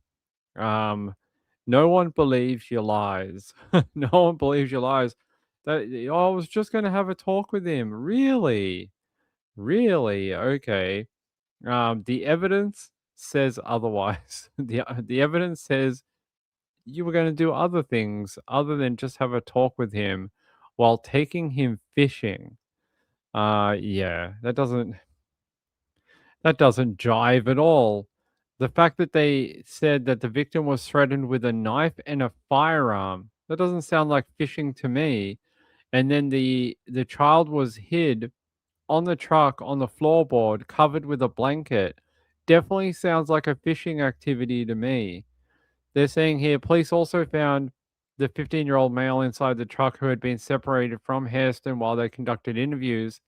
And then that teen ended up crashing the truck into a patrol car. The 15-year-old now is going to be in jail for a good period of time, facing multiple charges. And they're also looking at charging him as a co-conspirator to abducting the 11-year-old. So hopefully that happens. Because basically that 15-year-old was just a young version of Hairston. Basically, he's been molded properly through grooming, and that's another story we can talk about with the 15-year-old, but he's committed crimes as well.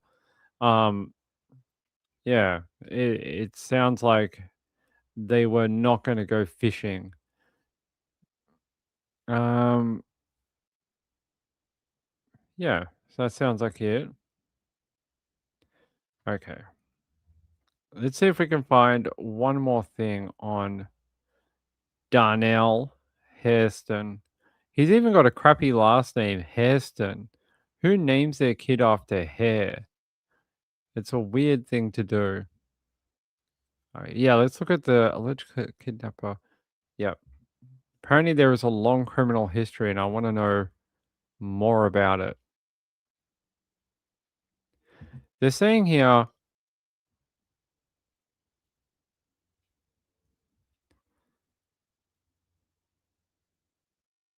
no, that's not what I want. Here.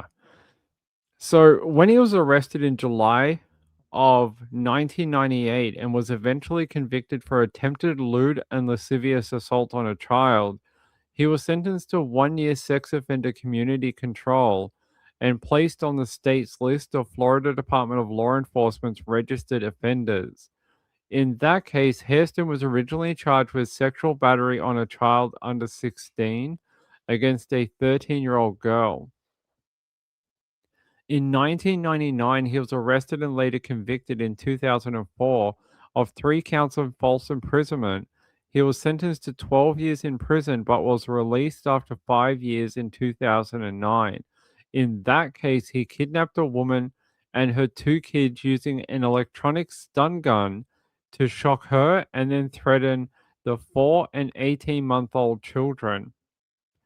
That's crazy. So they're also saying here, while his attacks against children start in 1998, he has a criminal history that dates back all the way to 1987, and that he's been in and out of court since the 80s. So this guy has been offending for decades.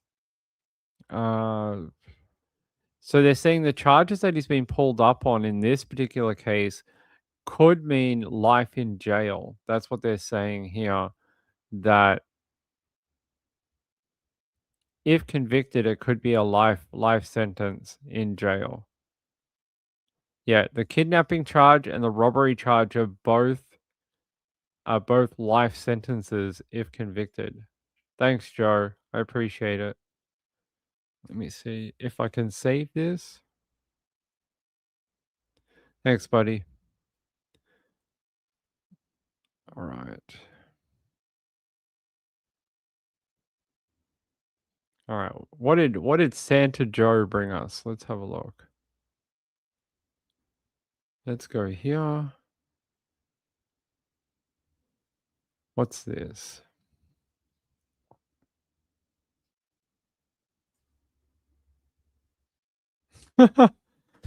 He was picked up. Is this when they were picked up for this one? Let's have a look. They're saying on December 31st, 2025, Deputy Medina was traveling southbound on US Highway 1 at Palm Coast Parkway when she observed a white Ford pickup truck with a camper topper on the back. Deputy Medina was unable to visually observe the license plate characters due to a thick layer of dirt obscuring them. As a result, she initiated a traffic stop. The vehicle stopped just south of Whiteview Parkway on US Highway 1. Approaching the vehicle, deputy stated that the driver, later identified as Darnell, redacted. Damn it. Yeah. Hairston rolled down the driver's side window and extended both arms outside the window, almost like he's used to being arrested in jail. Followed by placing his head outside the window. Darnell appeared anxious and was unable to remain still, probably all the methamphetamine in his system. Though he was able to answer questions appropriately and provide identification, the deputy advised Darnell the reason for the stop was obscured tag, and he advised that he wished to step out of the vehicle and observe his license plate. And they're saying here additional deputies arrived at the scene of the stop, and they're saying the deputy observed 2 juveniles inside the vehicle. The first juvenile, later identified as redacted, was hesitant and reluctant to provide any information. Based on the juvenile's demeanor and inconsistent statements, deputies decided to ask both juveniles to step out of the vehicle and to separate all parties to conduct a further investigation. And then it goes on to basically talk about what we talked about, what we saw in the video, where Darnell tried to run. The other kid, the 15-year-old, stole the truck and then took off down Highway 1 and then tried to take out a cruiser and then almost flipped the truck. So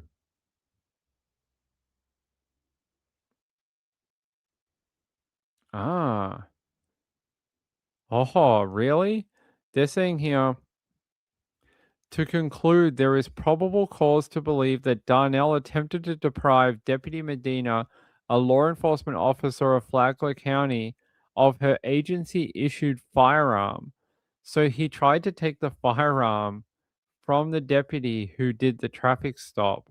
So probably during that struggle, when he tried to run and then tripped, it sounds like he tried to grab her firearm.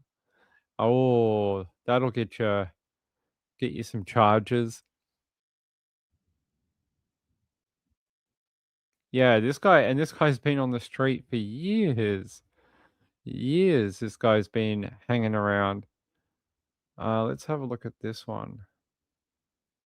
He also had a no contact order. So, okay.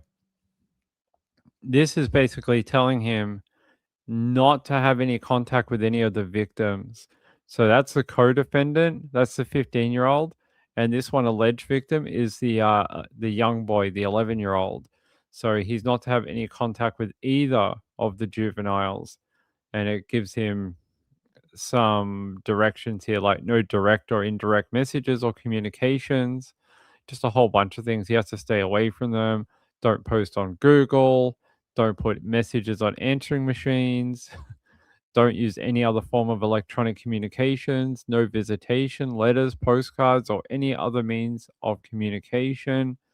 And basically, he is not to talk to either of those young people at all. All right, let's have a look. What else do we have here? It's like a goodie basket from Santa. It's just a booking card. All right, let's have a look.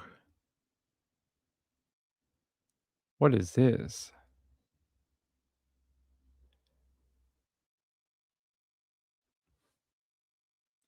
He got done with resist officer with violence and attempting deprivation. So that's when he tried to take the firearm from the officer. Conditions of release: no contact with alleged victims, witnesses, or co-defendants, including the juvenile witnesses. Do not consume illegal drugs. Do not consume alcohol. Submit to your urinalysis. That's to test for drugs or alcohol. But he can have a firearm. No, wait, can he? No.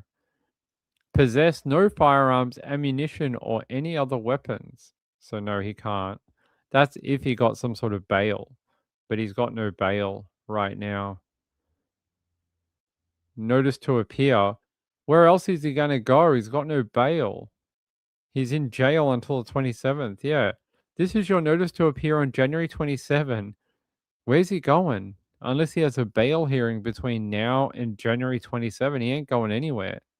So he can just get taken from the jail. He ain't going nowhere. Let's see.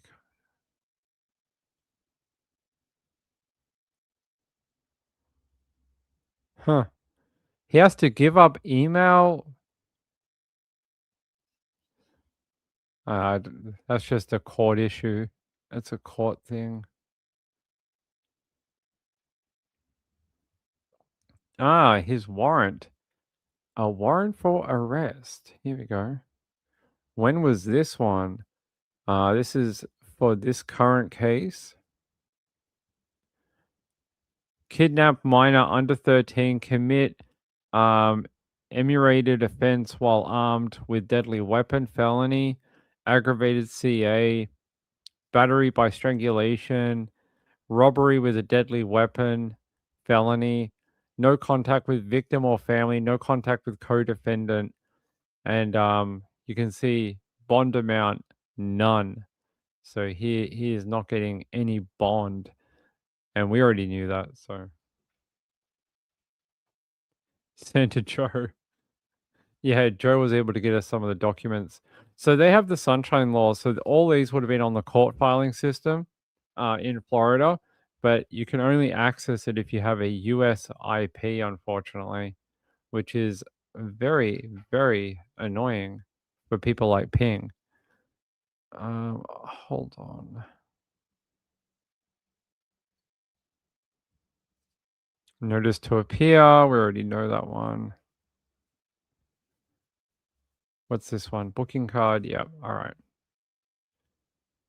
I think we showed you most of the interesting ones anyway. Yep.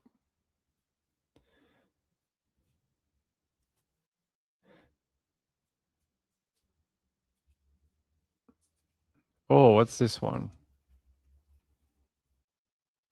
7th Judicial Court Kidnapping while armed, aggravated CA, battery by strangulation. He has the co-defendant here, but they've redacted it.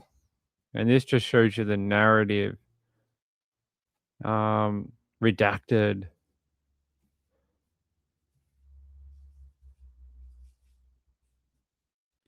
Okay, here. They're saying here, the juvenile, the one who had been abducted, asked the cop, "Can you help me?" and then proceeded to distance himself from the truck to speak with the deputy. And he further states, "I've been kidnapped, and if he knows anything, he's going to kill me tonight. I'm not safe." How sad. Explains that he is from Hastings, Florida, and stated, "My name is not Jason. He told me to state that." Redacted stated that he met up with Redacted in the woods, where he was also later to meet Darnell, who proceeded to choke him out, take him, and advise that he was going to kill him. During this conversation, Redacted was visibly upset and crying, making statements that he just wanted to go back home and that if law enforcement didn't get him, he would be killed by tonight. Redacted also disclosed that to deputy that Darnell was armed and took the cell phone that he was borrowing from his mom and put it somewhere. Redacted was placed in the patrol vehicle. It should be noted that Redacted was confirmed to be reported missing out of St. Johns County. Wow, there you go. Redacted out of St. Johns County. Yeah, he was missing on the 30th. So someone reported him missing. The vehicle's driver was confirmed to be Darnell Hairston. The front passenger was redacted. Anything else interesting in here? No, it just details what happened in that chase with the truck. But it says here, Darnell, he attempted to disarm Deputy Medina by grabbing onto her agency-issued Glock 17 gun that was secured in her agency-issued holster. Darnell was eventually secured. So yeah, he did grab for her gun. What a dumbass. What an absolute dumbass. What is this one? Fatima got home and discovered. What year is this?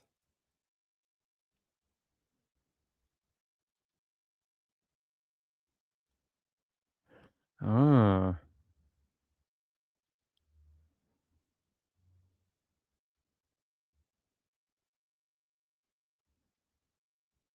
Okay.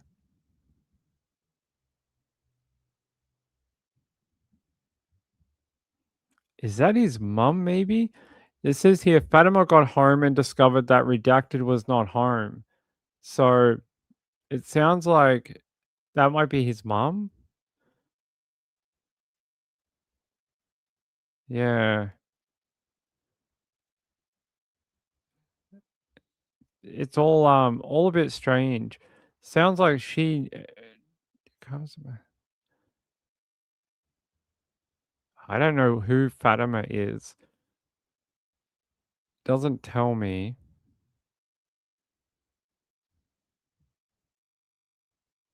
Hold on, guys.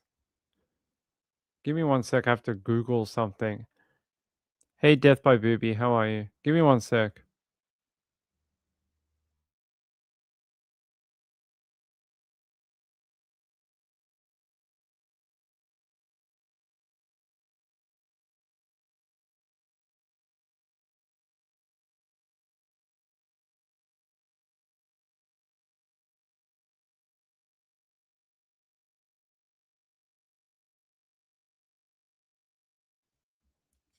All right. Oh, I'm trying to figure it out myself. I think that's his mum. That's why I stopped for a second so I could have a look at something. It's weird.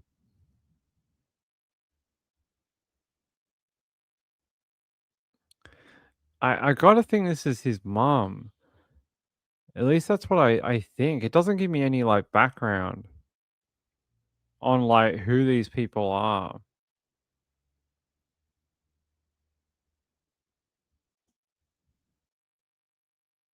Hmm.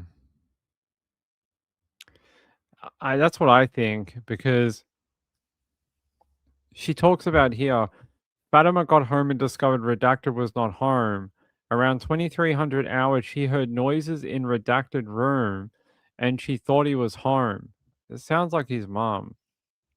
Fatima saw a male with blonde curly hair in Redacted room holding a dark in color bag. This man said his name was Jacob and Redacted was with him. Jacob fled the residence. Fatima did not see Redacted at this time. It sounds like it's most likely his mom. And there's some weird stuff. Fatima called Darnell, and his phone number's listed there, not Redacted, and asked if he knew where Redacted was. Darnell got angry with Fatima for calling to ask him this. According to Fatima's call records, this call occurred on December 28 at 23:35 hours, so just before midnight. And on December 30 at 16:42 hours, Darnell texted Fatima, "Your car was at my house. My lawyer has it on camera." Darnell sent her a photograph of her driving by his residence on the public roadway. Fatima stated she was driving around the neighborhood looking for Redacted, so looking for her son. So she probably knew he was around there. And then on December 30 at 22:52 hours, Darnell texted Fatima, "My daughter just told me she saw your son with two boys earlier. If you want to talk to her, call." And then they're saying here that the cops transported Fatima to the CPT office in Daytona. An emergency child protection team interview was conducted, and Redacted stated the following to the interview. Redacted was communicating with Redacted on Snapchat, and another individual were in a group chat on Snapchat together. Redacted began talking about Darnell being a sexual predator because of what he did to V1. V1 probably being victim 1. Redacted asked Redacted to hang out with him on Sunday, December 28. Redacted took Redacted to campsite area. Upon arrival, Redacted told Redacted to look at the water. Darnell then came up behind Redacted and choked him out to the point where he couldn't make a sound nor breathe and quickly blacked out. When he woke up, he was shaking and found he defecated his pants, and Darnell gave him pants to change into and clean himself up in a mud hole. I don't know if that is slang for something or actual mud hole. Darnell told Redacted 3 more seconds of choking and he would have been dead. At another point when he was hogtied, Darnell again saying this was because Redacted posted in the chat about his essay on his friend and that he could cut his throat right now, or he could be respectful and shoot him in the head, front or back. Redacted explained that Darnell had a knife and a firearm. Redacted described the firearm as a Glock or a 380. Darnell tied Redacted up using tape, a shoelace, and an extension cord.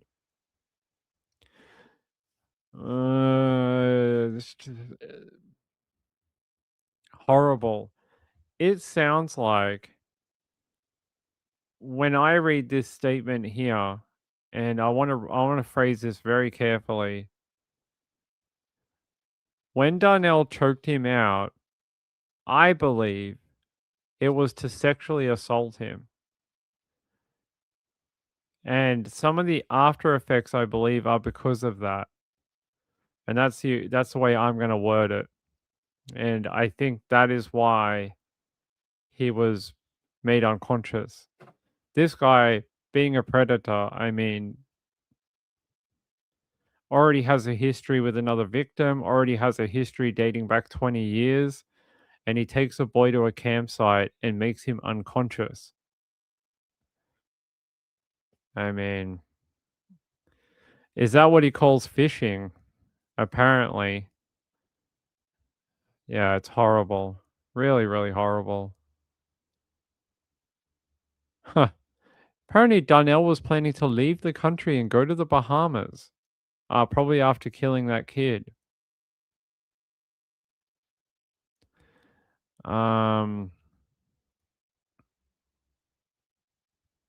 It talks here about a CPT medical examination was completed with the victim.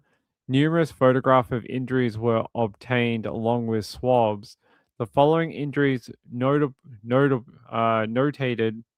by the medical APRN. I think that's a nurse, right?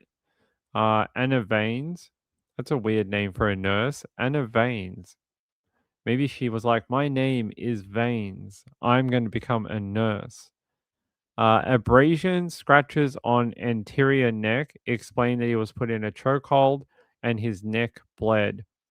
Red scratch on right inner wrist, unknown what this injury is from. Lower left leg healing / scabbed abrasions explain this was from walking through a wooded area. Crazy.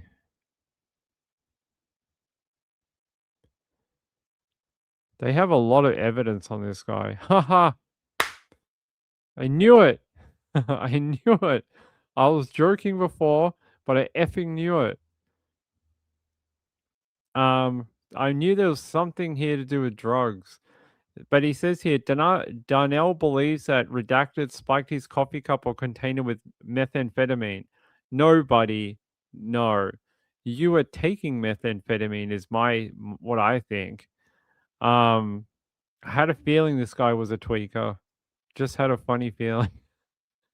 I could hear the meth pipes in my head. Let's see. Talks about here about some weed too.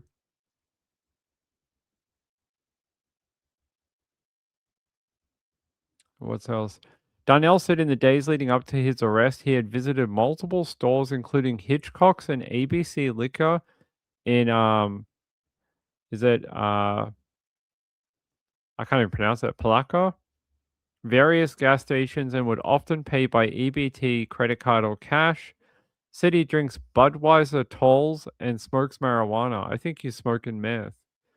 At the time of the interview, FCSO operations, Darnell was wearing a bluish-colored long-sleeve shirt that appeared to have a darker stain, possibly blood, above the right wrist area and scrapes on his jeans.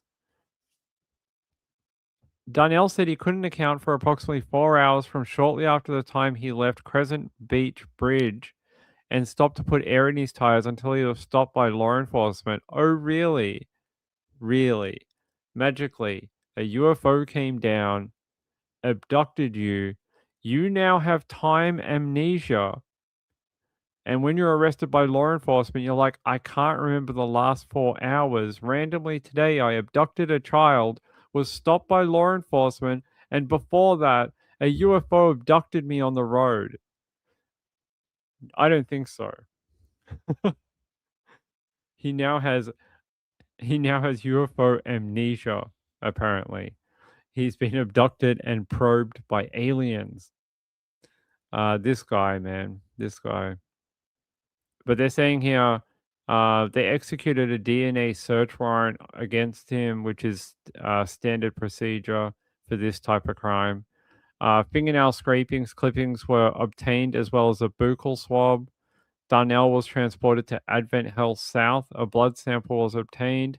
He was placed under arrest for resisting an officer with violence, attempting deprivating an officer of means of protection, and communications transported to the FCIF.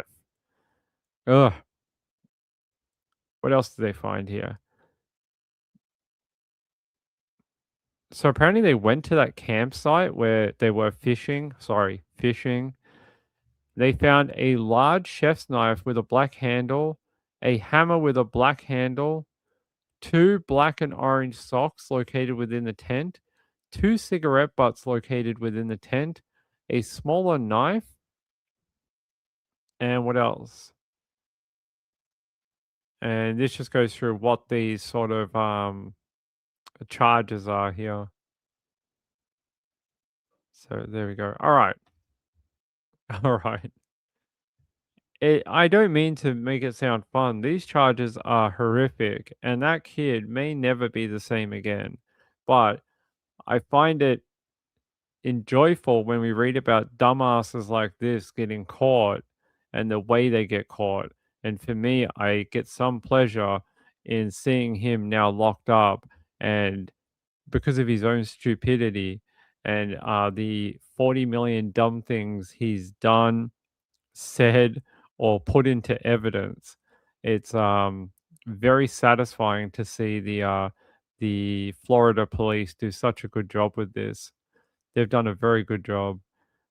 This guy hopefully will go away for hopefully the rest of his life, and we will not have to worry about him being in Florida, wandering around, hurting children or other people ever again. Yeah, I'm guessing we're going to hear more. I know Joe sent me more, but we're getting late. We can cover more of it on tomorrow's show. We can do that tomorrow. We've already been on over 2 hours. And it's almost 7 p.m. and I've got to go cook dinner for Mrs. Ping. So I got to go do that. All right. Hey guys, I love you all so much. I have the best viewers in the world. Kathy, I appreciate the membership, and I want to thank my friend Deborah for sending in that donation earlier tonight. It was about an hour and a half ago. I appreciate it. It's very kind. Yes, we'll cover them tomorrow night. I appreciate it, buddy. Thanks for sending me the documents. What's for dinner? I don't know. I'm not sure what we're having tonight. But I had a McGriddle earlier for the first time in my life. It was pretty good. Whoever decided putting pancakes with sausage and egg is a genius. A genius. Pancakes instead of English muffin, maybe the greatest invention ever. Yeah, I love you guys so much. Thank you to everyone. Yes, peace, love, light, and yeah, to you too, my friend. Mac and cheese? I don't think I have any mac and cheese. You know what I did get from the USA store the other day? I got hamburger helper chili mac. So they do like a chili macaroni and you just add beef and onions and stuff. So I'm gonna cook that later this week. I'm gonna enjoy that. Yeah, have a great night, everyone. Get some sleep. Yeah, ciao all. Bye.